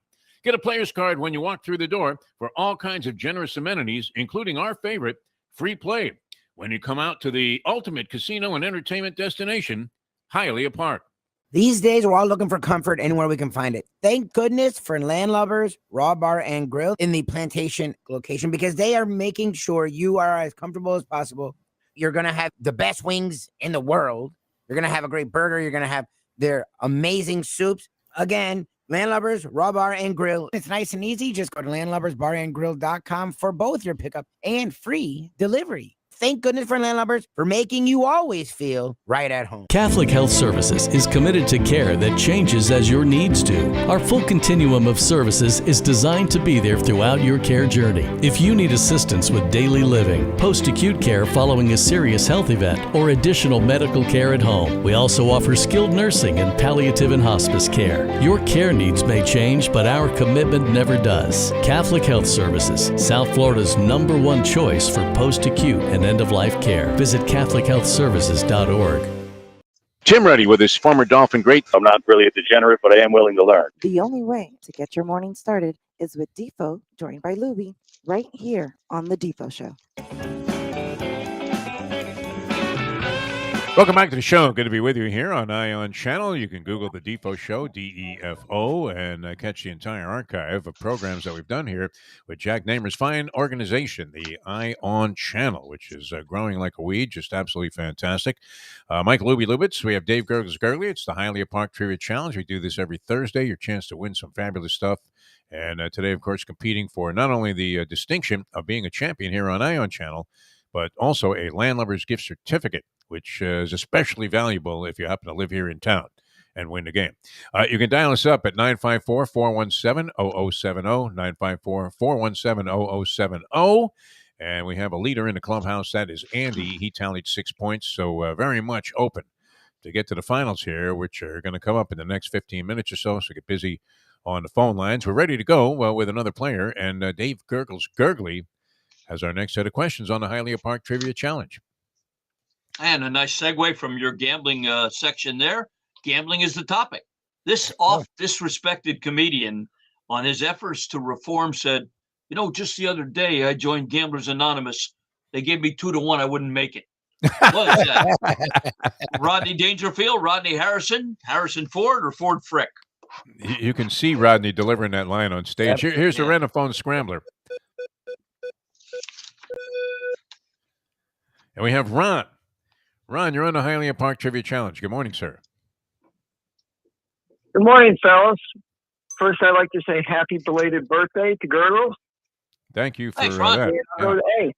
Hey. A is correct. You're in the game. I never forget, Ronnie Dangerfield was playing at like the MGM Grand or something, or one of the Vegas casinos that I was staying at. We were doing some boxing matches there, and we went to see Rodney's show because I always wanted to see him, and it was classic. I mean, it was Dangerfield to a T. And then the next day, about 2 in the afternoon, we see him schlepping through the casino just in a robe and slippers. And I don't think he was wearing anything underneath this robe. I mean, and I guess he was just on his way to the spa. But everybody's looking like, "Whoa, holy shit, that's Dangerfield right there." All right, Ron, you're in the game. 1 point going for 2. Man, was a classic. It really was. I love that. All right, Ron, let's take you back in time in soccer. When the Americans defeated favorite England in the 1950 World Cup, the story goes that many newspapers around the world didn't believe it because they never thought U.S. would win, and they thought the 1-0 score to be a typo, and instead printed that England won 10-1. True or false? That's great. Let's go true. That's true. It is true. Good job. That's true. Yeah, Wow. yeah. Way back in 1950, and I think Hungary won the World Cup that year, if I'm not mistaken. All right. My God, imagine that. That's not good when you get the headline that blatantly wrong. But it probably was unfathomable, right? I mean, we stink now at soccer as a country. And that was 1950. We were still thinking that was a game where people kicked skulls around, among Cro-Magnon men. All right, you have one going for 4 here. This will put you in the second place. 2, doesn't he? He just got 2. You got that. Okay. He's Two got going 2. for 5. Yeah. Like I said, you're alive for this week. That's right. There you go. I got Ron, that back one to the wrong. Olympics. Ron, we want to know, where was the first Winter Olympic Games held? I know that. Was that in Chamonix, France? Was that Berlin, Germany? Was that Austria? Or was it in London, England? Guys, I actually know this answer. Yeah. It's Chamonix, France. Yes, Chamonix. Yes, you do know that answer. Well, we asked the question last week when I was putting the question. Oh. And I think Ron had that set of questions. He might have gotten it wrong last week. 1924, as a matter of fact. We'll give him half the total there. Yeah, now he now has, 2 and a hook added to the 2. He's got 4.5. Now, go ahead. You have 5 points, and you're going for this week. All right, Ron, let's go switch to the NBA. Which team sent 4 players to the All-Star game for the NBA in the year 2015? Was that the Lakers, the Celtics, the Hawks, or the Bulls?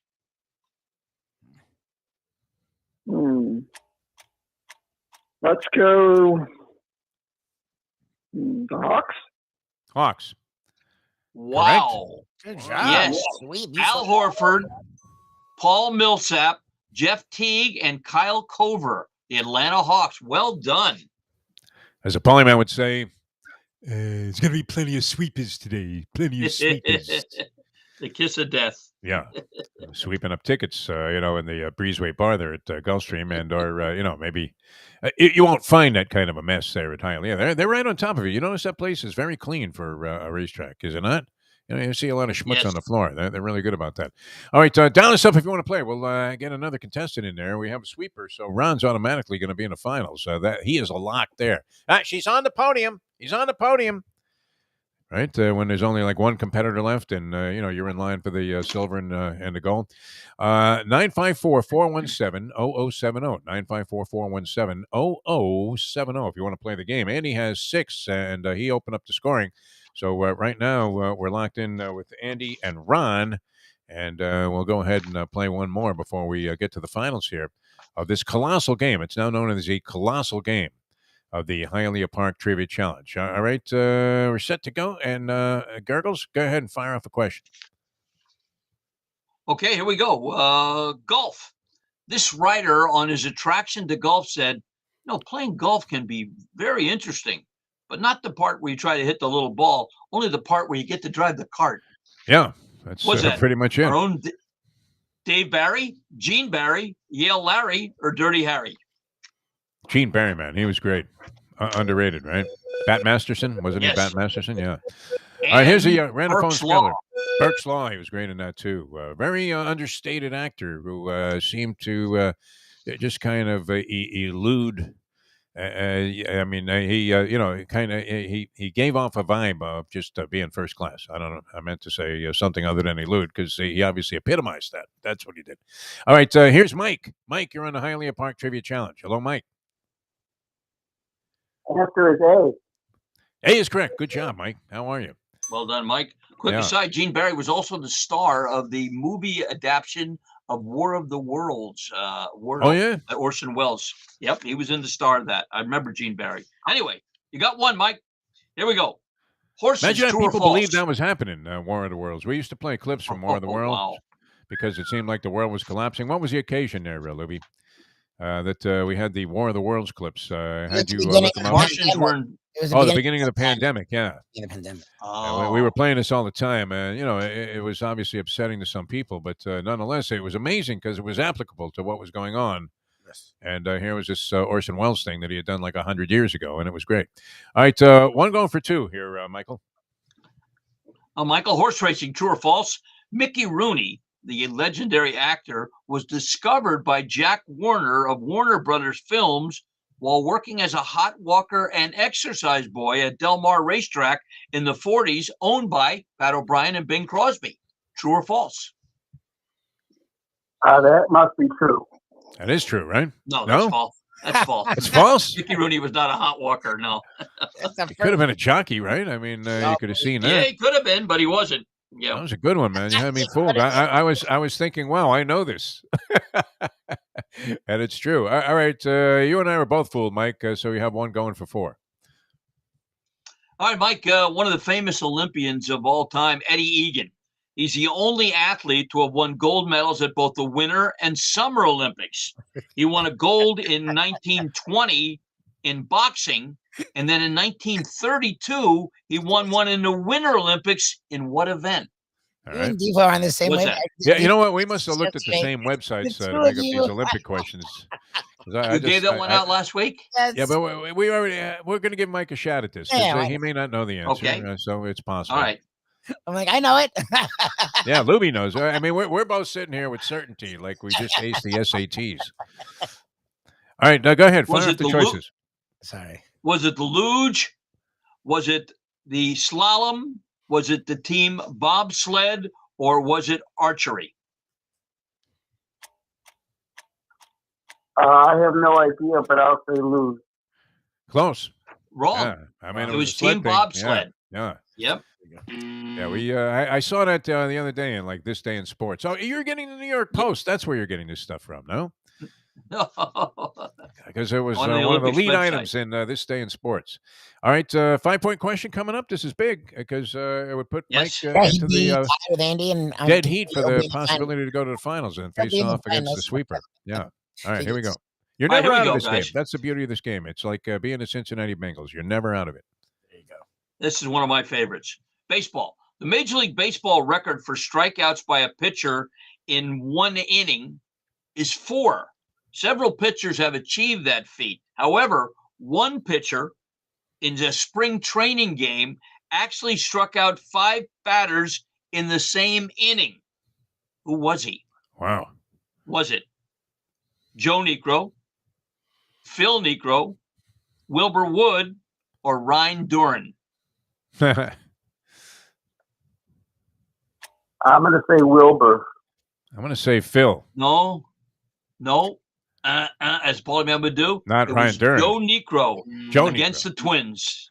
You had to figure it was a obviously two knuckleballer, pass though. balls. I mean, that made Yeah, sense. exactly right. Thanks, Mike. Yep. Give us a try next week. We appreciate it. Good job, Mike. Thanks for playing the game. A very good contestant there. And that's going to set up a finals here of Andy and Ron. And while Lubie assembles that, Gurgles, once again, tell us about Perdomo Cigars. Yeah, 305-627-6700, the number to call.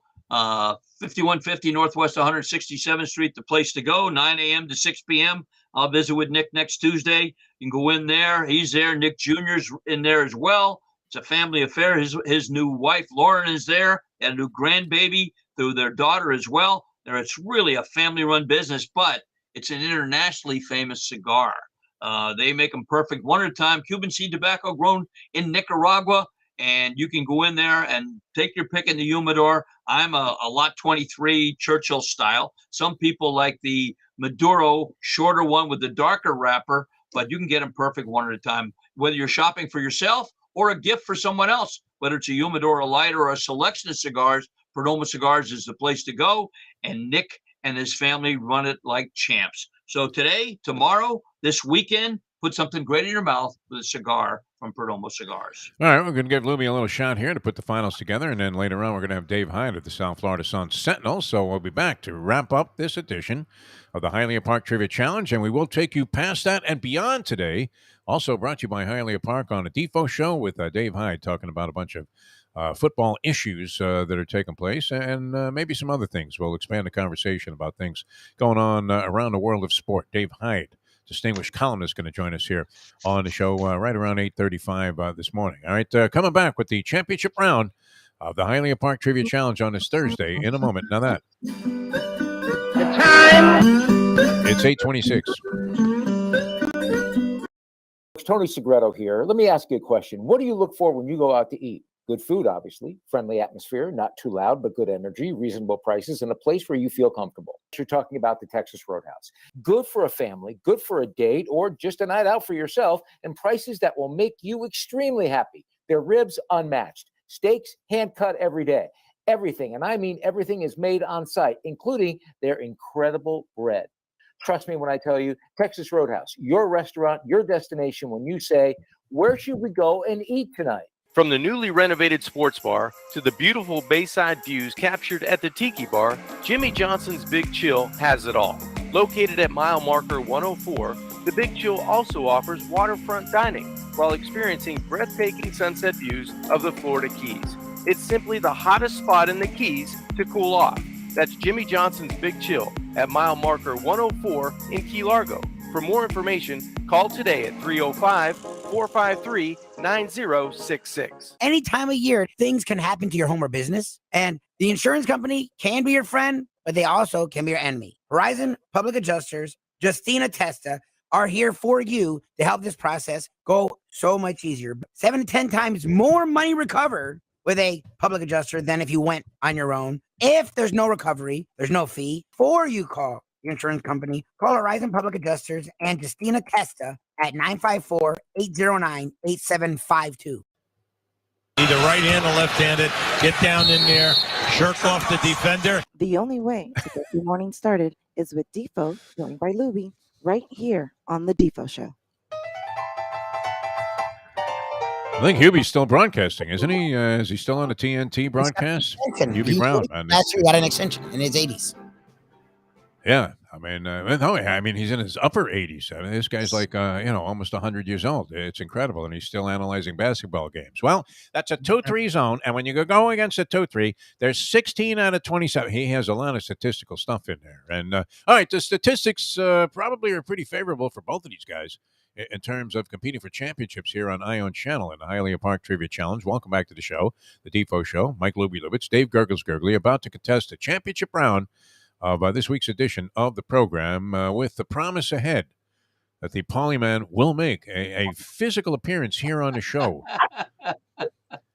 I'm a little worried about a couple of things. No, he'll be joining us next week, I think, and we're going to have him in that fourth box. It's going to be a lot of fun, and that'll be a grand experiment for us as well. But we're ready now with the finals. We have Andy versus Ron. Guys, you know how this works. FCC regulations, even though they don't regulate this stuff, have mandated that we go ahead and give the rules, and that is that Dave's going to fire up a question. Call out your name if you'd like to answer right away. Nobody answers right away. We offer multiple choice. First person to call out his name gets first choice, and we'll go back and forth until we have a winner, and only the doctor can stop the fight. All right, here's Dave Gurgles Gergely on our championship question. Guys, get ready to call out your name if you want to answer. Here we go.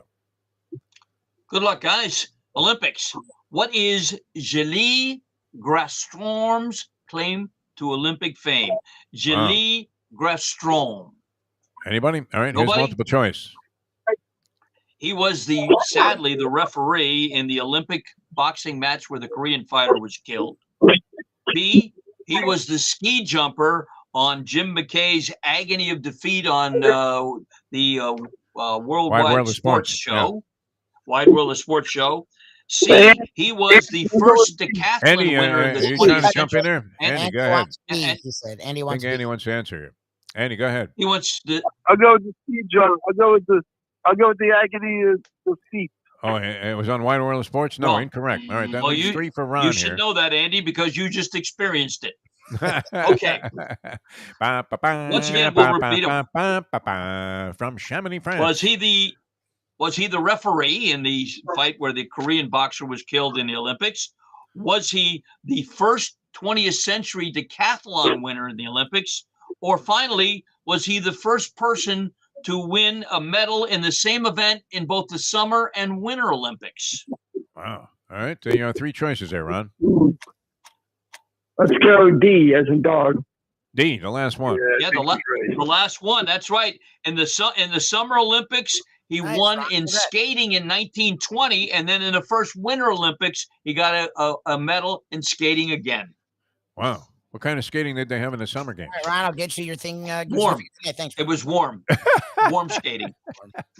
Ron, you're a winner. And congratulations, Andy. Thanks for playing. Always a pleasure having you involved in the program here as part of the Hialeah Park Trivia Challenge. Gurgles, what are you up to the rest of the day now? Are you back out there in the golf Well, I'm course? here working. We're busier than one-armed paper hangers right here at Shula's. Once again, go to Alex's Lemonade Stand about that March 5th 5K walk, and I look forward to being with you, Mike, and Paulie next Thursday. Yeah, how's the wind impacting play out there? Because, you hit one of those lofting pitching wedges or 9-irons, and it gets caught up in the wind. All of a sudden, the ball's behind you, and you're thinking, what the hell happened here? How's the wind? It's been heavy winds the last couple of days. There's 2 great sayings when you're playing golf in the wind. Yeah. When it's breezy, swing easy. When it's windy, swing like Cindy. Remember that, and you'll go far. I always thought of, and I used to use this line whenever I was broadcasting from one of these golf tournaments, especially Doral on the Blue Monster, that at Doral at the Blue Monster, when the golfers are out there, wind is a 4-letter word, my friends. And they used to get very upset if the wind was blowing. All right, thanks, Gurgles. Always a pleasure, my friend. And, it was a great job by you today. We really appreciate you coming on the program and being a part of the Hialeah Park Trivia Challenge, as always. And we'll have you, back on again, hopefully with the Polyman in tow next week. Deal. Stay well, right, guys. Thanks very much. Dave Gurgles Gergely. That was odd, that 2 questions that I threw out there in the last week or so. One was part of the game last week about the Chamonix. That's an easy one, right? Because you're thinking, okay, what kind of question can you ask? Where was the first Winter Olympics? Who the hell knows? But would that not be your answer, Lubie? Yes. Could have been all of the above. I was going to say Greece, and I was like, oh, so I'm going off the board, so I guess I have no friggin' clue. Greece was like summer games. Yeah, it was like Athens. Then the thing about Eddie Egan, the guy, and I don't believe he's the only guy because, and the bobsled was always the route, wasn't it? That people that were involved in summer games, like sprinters, on track and field teams, and then you had Jamaican bobsled, of course, and they were a bunch of like Jamaican sprinters who, where do they have better sprinters in track and field than Jamaica, right? It's the ganja man. You think? Wouldn't that slow you down, all of that weed? You would think. How did Usain Bolt end up running like an 800-900 yard dash? He didn't smoke a lot. I don't know. I have no idea. It was drug free. All right. We're coming back with Dave Hyde. We'll Yes. talk a lot of different things. Talk about a lot of different things with Dave Hyde, the outstanding columnist from the South Florida Sun Sentinel, as we originate here in South Florida, and we're longtime fans of the Sun Sentinel until they, I don't know. I mean, Hyde's like he's going to have to grab the flag, right? It's either him or Winderman. Yep. He's covered the Heat, Miami Heat, since their inception. Who would know more about the Miami Heat? It's amazing. Scoop Skolnick goes toe-to-toe with Winderman. Yeah. And Scoop. And Scoop's like, I would think probably 10 years younger, but Scoop goes right with him. The two of them are great. When it comes to Man, yeah. I mean, and they were doing something together. They were doing a podcast on the Five on Reasons. Five thing, Reasons, yep. Which you say we're killing it there on Five Reasons, huh? I, That's good. I don't use the word killing it. Like I've learned from you, I am happy with our progress. I'm happy to be with all three platforms we are. Five Reasons Believe, and I am. And all are very helpful. Okay, so there's more than a handful of listeners, is what you're saying. We That's have good. some people finding us, which is cool. Dave Hyde coming up next here. I'm Jeff Deforrest. He's Michael Lubie. Lubitz. It was great having a Hialeah Park Trivia Challenge. Always great talking about the people at Hialeah Park. We love them. Thanks so much for supporting us here and being now. I mean, it's about 5 years, I think, 4 or 5 years. They've been doing the Hialeah Park Trivia Challenge, so that's been exceptional. All right, coming back with more here on Ion Channel on the Defo Show. Jeff Deforrest, Mike Lubie Lubitz, returning in a moment. Now that. The time. Let's see over under a number of movies Mark Wahlberg has been in. This guy's in every movie, man. He's in a lot of movies. It's 8:35. Tony Segreto here. Let me ask you a question. What do you look for when you go out to eat? Good food, obviously, friendly atmosphere, not too loud, but good energy, reasonable prices, and a place where you feel comfortable. You're talking about the Texas Roadhouse. Good for a family, good for a date, or just a night out for yourself, and prices that will make you extremely happy. Their ribs unmatched. Steaks hand cut every day. Everything, and I mean everything, is made on site, including their incredible bread. Trust me when I tell you, Texas Roadhouse, your restaurant, your destination when you say, where should we go and eat tonight? From the newly renovated sports bar to the beautiful bayside views captured at the Tiki Bar, Jimmy Johnson's Big Chill has it all. Located at mile marker 104, the Big Chill also offers waterfront dining while experiencing breathtaking sunset views of the Florida Keys. It's simply the hottest spot in the Keys to cool off. That's Jimmy Johnson's Big Chill at mile marker 104 in Key Largo. For more information, call today at 305-453-9066. Any time of year, things can happen to your home or business, and the insurance company can be your friend, but they also can be your enemy. Horizon Public Adjusters, Justina Testa, are here for you to help this process go so much easier. 7 to 10 times more money recovered with a public adjuster than if you went on your own. If there's no recovery, there's no fee. Before you call your insurance company, call Horizon Public Adjusters and Justina Testa at 954-809-8752. David, are the Dolphins evolving into a well-run franchise? Chris Greer has made some interesting moves. I mean, regardless of what they've tried to do, they win 5 games, 10 games with Brian Flores as coach and Greer as the main guy in the general manager's chair. Now, with this small little fire they had going with Xavier Howard, they managed to put that out and douse those flames before the season gets underway. What's happening with this Dolphin franchise? Is it possible that they are finally on a path to go in the right direction? Oh, God, I hope so. How many years I mean, as a poor sports writer, having to cover mediocrity to less than mediocrity for most of 2 decades. I hope so. Buenos dias. The cafecito is piping hot. Why not enjoy it with Defo and Lubie? It's now time for the Defo Show.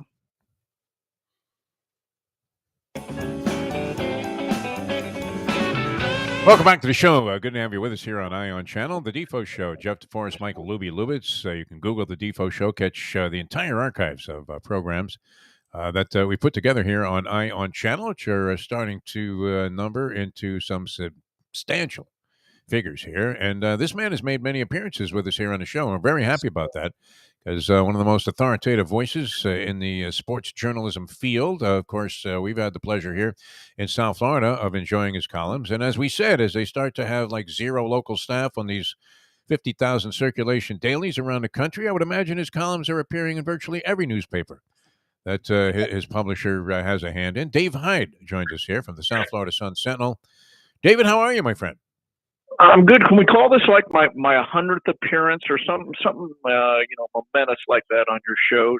Just to make it like a big deal, right? The 150th time. Yes, and you know what happens then, Lubie? You're going to have to dial up another one of those Landlubber's gift certificates. Yes, I have Landlubber's gift certificates. Yeah, because once you punch your lunch card here 100 times, at least you are entitled to a free sandwich at Landlubber's, which is great. I mean, that's generous. I mean, that's within the budget here too of Ion Channel. So no need for our mentor there. It's about what my appearance deserves too, right? I mean, that's yeah, I mean, at least they have some good ribs there. Wait, $25 goes a long way at Landlubber's, Dave. I can assure you. I wouldn't invite any of your contemporaries. Don't invite Winderman. I guess you and Winderman are like the last guys holding the flag there, huh? South Florida Sun Sentinel. It's unfortunate, but because I still enjoy a good sports section, and there's nothing like it. Yeah, it's changing times. I'm just trying not to be that dinosaur going down in the tar pit, Yeah. I got my Smith Corona, and I'm pecking away at it. Yeah, I mean, and people have gone on to all kinds of different things, but you continue to distinguish yourself as one of the leading columnists. Now, it's great. That clip was appropriate. Of course, Lubie, absolutely savors that clip that we had about the Dolphin organization, and we were asking you, somewhat facetiously, hey, you think it's finally turning around, and just when you think it might, I mean, they get hit with a haymaker, a giant one. Brian Flores gets fired. We've talked about that. He subsequently files his lawsuit, and while everybody was attracted to what is going to be the sizzle element of this thing, the implication that there's systemic racism in the NFL, I thought the real bombshell was the Stephen Ross allegation. Because it seemed like it would be a difficult thing why would you make that up unless you thought you could substantiate it? If you were any self-respecting attorney might be a stretcher. I don't know his lawyers and what their level of integrity is. But, did that not strike you as being the most disturbing thing in there? Because we know what's going on in the NFL. They've supposedly paid cosmetic attention to addressing this for years now with the Rooney Rule. Yeah, the Ross allegation to me, and certainly locally, was that was a bombshell, and I see Brian Flores trying to obviously change the way NFL does practice, and it might be a one of those lines in the a timeline moment for the NFL if because of what Brian Flores and others are trying to do to increase hiring. I'm not sure. That's a mindset change as much as anything else, and so maybe it helps that. But the $100,000 to tank allegation is, that's beyond football, beyond the Dolphins. That's into game fixing. It's into investigations, Justice Department, FBI, racketeering. Name whatever you want. If that can be proven, and that's really the question: who heard it? Was it just Flores and Ross? Was it Flores and his best friend who was at his side most of the time, and Ross? Or is there some, for lack of a better word, independent source who heard it and will come forward? And that's really what, I don't have any legal background, but just from a common sense background, that's what it's going to come down to. Who overheard this? And what did they overhear? This is the Defo Show here on the Ion Channel. Also, you can find us on 5 Reasons Sports Network and on the Believe Podcast Network, talking with the one and only Dave Hyde. Tremendous on Twitter. Follow him at Dave Hyde Sports One. Look, you've covered this team a long time. You've covered this market. So, as our friend Billy Corbin likes to say, because Miami, because Florida, there's always something. It seems like nationally and locally, the feeling is, and Devo sort of talked about this, that like nothing's going to happen. Like Ross has already sort of thrown it out there, his people, that it was a joke. And supposedly legally, you can sort of do that. And without actual money changing hands, there's really no evidence. You've covered this team. You've covered Ross a long time. Where are you leaning with this? Do you really give it weight? Because we've heard recently, and Rappaport reported, that the NFL is finally taking it seriously. And if so, they do find evidence Ross could be out. How serious are you taking it? Like, do you really think there is a chance Ross could really get slammed for this and possibly sell the team? Yeah, I'd be surprised if, okay, there's two issues here. One is the legal letter of the law. What can they prove in court, et cetera, et cetera. And I'd be surprised if it can be proven without, it comes down to, again, I don't know who their witnesses, what is their corroborating evidence, as their lawyer said. What is that? So we'll have to wait to see. Now, the other issue, and this is a completely different issue, is the management and running of a football organization, running the Dolphins. Okay, everybody knew they were tanking or in some form that season. They traded their good players for draft picks. They lost they were bringing guys off the street to start before the opener. It was a joke. Everybody knows what they were doing, okay, except for one person, and that was Brian Flores. Why they didn't have him on board from the start when they're interviewing coaches, when they're going through their perspective, okay, here's our big picture game plan, and you're talking in the interviews, hey, we might lose every game. How would you feel about that? There's a million ways to tank without going up to the coach and $100,000. Yeah. The Dolphins are so poorly run, they can't even tank properly. They can't lose properly. They failed at that, yes. We said that all year. Yeah. They had this old geezer, Fitzpatrick, on the roster, and Flores was adamant about playing him over Lubie's future Hall of Famer, Josh Rosen, who the Dolphins had cleverly traded for, knowing that he couldn't play a lick. And, they did everything in their power to sabotage the team. I mean, and that's how an organization can go about tanking, and that's why we feel that the NFL should no longer reward futility and do something about actually making it punitive to be the worst team in the league and compromising your chances of getting the number one overall pick, always some kind of weighted lottery in the opposite direction, where the team that has the worst record has the least chance of grabbing the number one pick, and that would eliminate that. But that's a little too simple. Dave Hyde of the South Florida Sun-Sentinel with us here. This is such a wild story.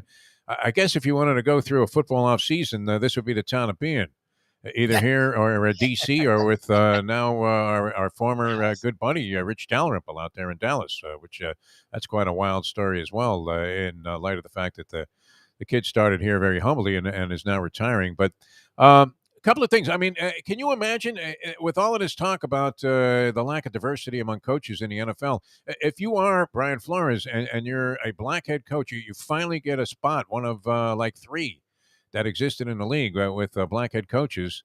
I can't imagine what it would be like to have the owner come to you and say, hey, I want you to lose every game now. Because we know how this goes. I mean, it's unmerciful, and the NFL is not for long. I mean, a coach can't afford to go 0-16 in his first year, and especially not a minority coach who would, schlepped around the NFL for 15 years to get his shot. I mean, that would be devastating to think that. And with the infusion of gambling into the game, where it's, an integral part now of just about everything the NFL is doing, including like Caesar's Palace ads. When would you ever think this? Holy Jimmy the Greek, Dave Hyde. Caesar's Palace ads in the middle of the Super Bowl game with Goodell like wearing a FanDuel logo on his jacket as he sat with a quarterback discussing in the sports book. How could they possibly just sit back and ignore a possible, sports, attempted sports bribery charge that could exist and be validated. Maybe not the prove, they can prove that, he actually paid money if he didn't, but it's attempted sports bribery at the very least. And if that's true, you can't have this in this league anymore. Yeah, I mean, that is the central issue here. Were they fixing their own games? I mean, imagine. Imagine if a gambler came to the coach and said, "Hey, I'll give you $100,000 to throw the game." There would be Senate investigations. Yeah. There would be outrage. Yes. The court. And this is worse. This is worse if it's true, and it can be proved. Again, those are big hurdles. Okay, but this is worse than a gambler coming to a coach and saying, "Here's the owner." I mean, that's now. The other thing is, and you mentioned it, that Brian Flores, minority candidate in here, and he can't afford to lose. I mean, not only can any coach not afford to lose, but a minority coach cannot afford to have 2 bad seasons, or he's probably going out the door. Even he's going out quicker than white candidates. That's been proven. Yep. Okay, and I'm sure this is in his mind. And again, it gets back to what the heck were they thinking hiring Brian Flores, knowing he's going to go out and try to win every game, because that's who that's who he is. That's what his career is. If you spend any time interviewing him, you would realize that, and you would think, okay, maybe not. He's not a good fit for what we're trying to do, which is lose every game. and so this gets back to Dolphins management and the hiring and the smarts inside, and nothing's changed. Dave, talking of Dolphins management, and we've talked with you for a long time, and I've been very clear about my distaste for Chris Grier. However, they have made a new hire at head coach, and for the first time in a long time, Dolphins fans are weirdly excited. It's really hard to get Dolphins fans excited about anything the last decade, but the way Mike McDaniel talks and the youth aspect, and he is pretty much 180 degrees opposite of Brian Flores when it comes to charisma and just excitement. He feels young, and it feels more like a college hire, the way Mike McDaniel acts about this hire, and he's very direct. I'm not gonna lie, I have sort of moved back a little bit. I don't know about Chris Grier, but I'm sort of, this guy is interesting. What is your take on Mike McDaniel? And he's made some really interesting, especially offensive hires. What is your take on the Mike McDaniel hire and some of the hires he's made? Well, everybody starts with a blank slate, right? And so this fake euphoria, it's kind of, I don't know. Look, Dolphin fans are grasping for anything right now, right? Grasping for hope in the middle of this, okay? And I hope he makes it, first of all, because it's better for me. I'd rather cover excellence rather than losing. But second of all, the idea, he has this quirky sense of humor, right? And his one-liners, and doesn't look like a football coach. He doesn't act like a football coach or sound like one. And I hope there's room for that in the game. I hope you don't have to be the dictator coach. And he is the opposite of Brian Flores, just as Flores was the opposite of Adam Gase. I mean, this is the game they play in the hiring. Okay, we had this tough guy, defensive coach who confronted players and was tough to get along with. Now we'll get this guy with quirky sense of humor and that everybody likes. Okay, so that's it's the game every team in every sport and the Dolphins have played for the last 20 years, pretty much. Can he make it? We'll sit here and I'm done prejudging coaches, right? Yeah, it's impossible. Right? I mean, how many times have we done this? Oh, look at the hires he's made. He's great. Yeah. He's great. You could find some of the same stuff said about McDaniel as Cam Cameron or anybody like that, and that's not to say, look, he's going to get his chance to show who he is, and I'm not going to say it can't work, and I'm not going to say it can work. I'm going to sit back and put my feet up on the desk and say, let's see what happens. Yeah, when you were talking about the idiosyncratic, quirky nature of this guy, I was thinking 2 words, Dave: Coco Cameron. Because he was all of the same things. I mean, that business when he was sitting in the stands with a blow-up doll and, saying, I just want my assistants to go out there and fall in their face so they see what it's like. And then went out there and proceeded to win one game. You're mixing scandals with blow-up dolls. That was bullying. Well, at least it wasn't a cheerleader. I mean, as it was a case, I guess, with the voyeurism and the Jerry Jones thing that was going on. Did you know Rich Dalrymple, by the way? Were you around when he was an assistant SID at the University of Miami? A real good guy. I was amazed that, you ever shocked to see somebody involved in a scandal of any type, whether, he's denied the allegations, and apparently it was investigated, but they ended up settling this lawsuit, which, raises the question again of what actually happened. But did you know him, Rich Dalrymple, when he was here at UM? Would you come into town later than that? And I don't know anything about this other than I'm sad something like this. He's at the end of very his distinguished career. Yeah, great career and good guy. If this happened, shame on him. But I don't know any of the details, and I just don't like to see stuff like that happen from all sides for every reason.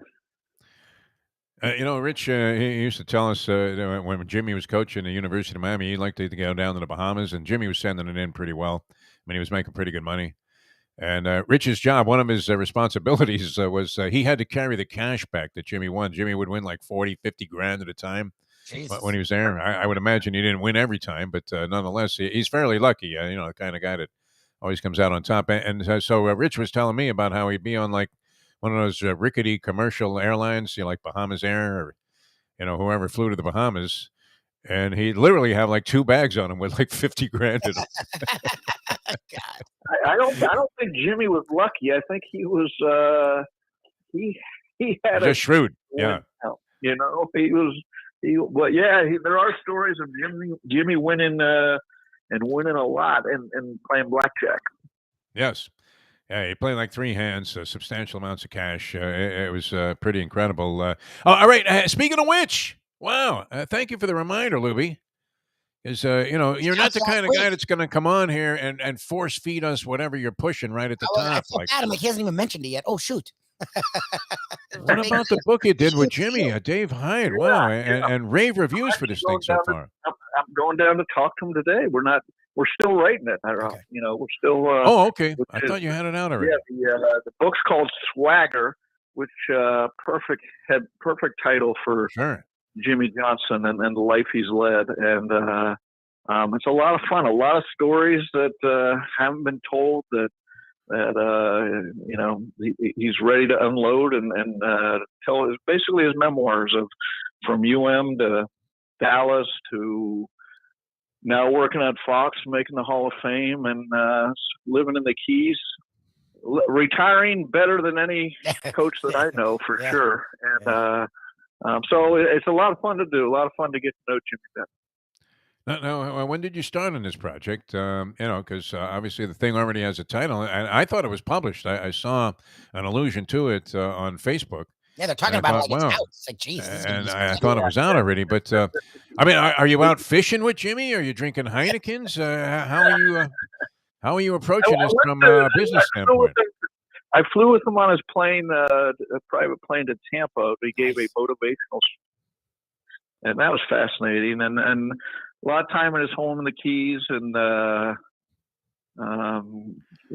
just story after story. And he is the life he's led and the success he's had, and the teams he's coached are some of the iconic teams in sports. And so it's but yeah, it's supposedly coming out. This is interesting to me, the marketing end, the writing end. It's coming out. I'd say it's 75-80% written. Oh, nice. And it's coming out next football season, right now in November. So yeah, I'm a little surprised, like you. The marketing end released everything now.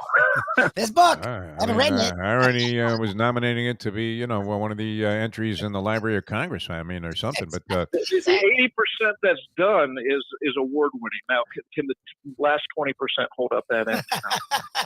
Well, you could have found a better character. You talk about somebody that just, as we were talking about.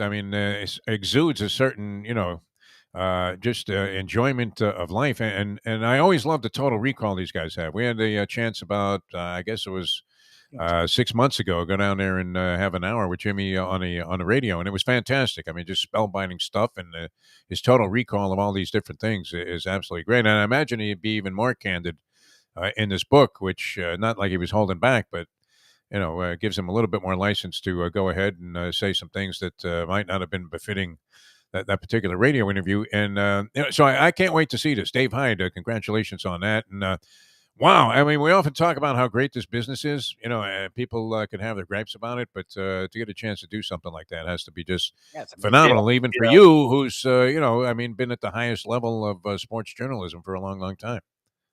Yeah, when I think of the best people I've covered, most interesting, intelligent, successful, Jimmy and Pat Riley are at the top of the list. Those are the two. And to get to, do a book with one of them is pretty neat. It's it's I'm having a lot of my personal questions answered. Okay, what happened here? What was this person like? What was your thoughts in that moment? A lot of things that, and then because he's a great storyteller, he extrapolates them into a lot bigger issues too. He's pretty honest too. Yeah. How large is the chapter on Jerry? Exactly. Have you written that yet? The chapter on Jerry. That is written. It's about 15 pages long, I'd say. And Dave Hyde, I mean, that's got to be pretty juicy, no? Is that going to be the thing, the excerpt they take, and publicize it? Defo, I know you won't even shell out $1 for 6 months of the Sunset. But this I might buy. You're not going to shell out $28.95 or whatever it is for the. Well, I'm waiting for it to come out in paperback, or I don't know. I hope someday there'll be some Cliff Notes to come out, because that's how I'm used to reading most of the literature that I've consumed in my lifetime. Dave, we love you, man. That's fantastic. It sounds like a very exciting project. Private jet. Jimmy has his own plane, or was that like just a one-time thing? He actually did have his own plane when he'd fly across country to Fox all the time. He thought he was going to quit Fox. He sold his plane. Now he rents planes. So rents them. Okay. It was we rented his old plane. So that's how it goes at that level of when you're flying high like that. That's great. Now, how did you enjoy that? I don't know. I'm assuming maybe you've flown in private jets. But I had the occasion a few times through the courtesy and the good graces of the Duke, the husband and a great American who was married to Leslie Visser. But it's a lot more enjoyable, isn't it, than going through like TSA? It's a different world. And I tell you what, we met. What was it? The Tamiami Airport, I believe. And that's great. Yeah, you drive right up to the plane, right? That's sick. Yep, like about 7 a.m, and flew over to Tampa, gave his speech, probably got back into the plane, say 11:30 in the morning. He walks by the refrigerator, pulls out a couple Heineken lights, and here we go. Now that's the way to return from a good flight, right? That's the way to do it, man. There's no hassle whatsoever, as they say. You're not waiting around for a couple of hours of baggage claim, watching everybody's bag go on the carousel there, and yours doesn't show up. Great stuff, Dave Hyde. Thanks, man, and we appreciate you always coming on the show. Well, we'll see how this Dolphin story develops. It did seem like the bombshell was there, right in our laps there, with Stephen Ross and the potential sports bribery allegations. And it'll be a lot of fun. It's always something, right? It's Gilda Radner time. Always something with this organization. They can't ever just go ahead and do things and come out clean. Thanks for being with us, Dave. Always a pleasure, and we'll look forward to all your work in the South Florida Sun Sentinel. Thanks for having me. Thanks, Dave. All right. How about that, man? Flying private jet with Jimmy, getting the stories. Jimmy wants you to take down everything that he's saying. That's fantastic. Well, and that's what I was trying to allude to. Is Jimmy's honest? Like we didn't bring a Barry Switzer. He brought a Barry Switzer, mocking Barry Switzer. So what if he did that there in a book that's his book that he's trying to sell? This has to be a dynamite. God, it's gonna be amazing. Amazing. Yeah, and his enthusiasm for the game, too, is unwavering, which is fantastic also. And a man of great accomplishment. I guess he doesn't follow it, at all anymore. The college game, maybe he watches it as a casual fan or something. But you're thinking, why wouldn't somebody hire Jimmy Johnson to be their draft consultant? Oh, that's because he doesn't want to be a coach. I'm like, no, but I mean, with all these blended drafts, we didn't bring this up with Dave, but it's still bothering me if you think about it. That, never mind all of this controversy about an organization, whatever team it is that you root for. But here it is. We're looking at the Miami Dolphins under a microscope all the time because they're our local football team. But 2 moves that they could have made very easily if they just had the ingenuity and the foresight and the scouting ability to make the right choice. They would have had on their roster Justin Herbert and the wide receiver from Cincinnati. Oh, Chase, yeah. Jamar Chase. Yeah. And, I mean, imagine that. That's a dynamic combination on offense that, barring, something catastrophic happening, like an injury compromising one of their careers or both, you're probably set for 10 years at the highest high-wire level of a passing game in terms of having 2 key components that you desperately need, quarterback and a stud wide receiver. And they blow that. I mean, like I said, Waddle is still a fine wide receiver, but he's not Chase. And, if you're looking at Tua, he ain't Justin Herbert. I'm sorry, Louis. I want to see behind the line. I'm really curious what this year is for Tua Tagovailoa. Herbert's a much better specimen, and Tua's had a better record every year.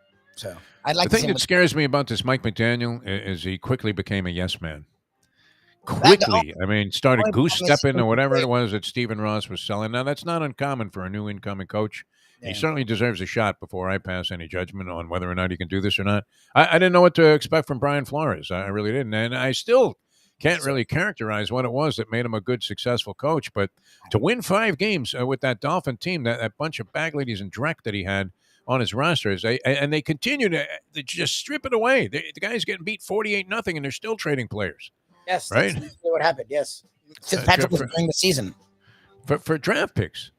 Yep. And you thought to yourself, wow, to win 5 games with that bunch of schleppers. Yeah, it was impressive. How is he not coach of the year that year? Coach of the year. 5 out of 9, including mowing down the Patriots in a somewhat meaningful game at the tail end of the season that derailed the Patriots' ultimately quest for the Super Bowl that year. Yep. All right, we're going to see you guys tomorrow. It's a Deal Volkswagen Degenerate Friday tomorrow. We won't have Mark Lawrence. The professor, though, is going to do a little extrapolation. He's done a whole thing. He's getting into it, and I love it. He was great last week, and I love that he took the ball and is running with it. Yes, I mean, wow. I mean, that was one of the best segments on any show that I think I've ever been on in terms of a guy coming on in a guest capacity and just lighting it up. So we'll have the professor on with us tomorrow. Jersey Kyle may make his return. He's been under the weather, Jersey Kyle. I don't want to say it was COVID-19. I mean, it's fine. But he's fine, and he's just waiting for like a negative test here. So, he's going to be back. But it never really derailed him completely. He was still Jersey Kyle. He just had like a headache or something. I don't know. Who wants to be sick, Louie? Get out there. Stay healthy, man. Do some exercise. No, he was out there, and, it could hit anybody. Stuff happens. You could be as careful as you want to be, vaccinated. It could hit anybody. And you know what? I don't know that you can take so many measures that you can avoid it completely, because Jersey Kyle was literally as compliant as anybody could possibly be with whatever was going on with regard to staying away from COVID, and ended up unfortunately getting a little bit of a dose of it, and it looks like he's going to be okay. So hopefully he'll be with us tomorrow. Jersey Kyle Martinez, right? We're rooting for the best there. Yeah, I've been talking to him. He seems to be doing fine. And then we'll also have the Gambling Gourmet, Mike Mayo, who I'm going to see tonight, Lubie. I know I'm missing it. I'm frustrated. I'm not frustrated because I love hosting our trivia at Landlubbers each and every week. But one thing that would be pretty cool to do is the meatball and tennis balls would be. Oh, yeah, meatballs and tennis balls. And you get to see a live action at a competitive professional tennis event with some, I guess it would be second-tier guys. But nonetheless, second tier is not too bad, not too shabby at all. A pretty representative field here. And you'll love this, Lubie. I haven't spoken to this guy in about a year. So what did I do? The thing that we're going to with Mayo comes with like a general admission ticket. So I wanted to take the Mustang because we both love tennis and get her really close to the action. Mm-hmm. So I schnorred for 2 better seats to a friend of mine who I haven't spoken to in a year. Yesterday. You make fun of me. At least I keep in contact with the people I snore with. Yeah, no, I mean, it's not like I don't, I had no disconnection with the guy. We didn't really hang out all the time. No, but you got to throw the occasional, hey, how you doing? Just out of nowhere. Yeah. So you don't look like a snore. No, I look like a complete schnorrer here. And the guy said, no problem. I'll leave you too. No, it'd be good to see him, though. That's the last time I saw him was at this very same Delray tennis event here. The great Carl DeFoss Foster. A television entrepreneur, by the way, Jack. You might want to look this guy up. All right, we'll see you guys tomorrow. We got to run now. We're way over the time limit here. And thanks so much for sticking with us. Thank you, Hialeah Park, for sponsoring the Hialeah Park Trivia Challenge. For Mike Lubitz, I'm Jeff Deforrest. And we'll see you next time as we leave you know that. It's 9:08. Let's go to eat a damn snack. Look what they done to my show.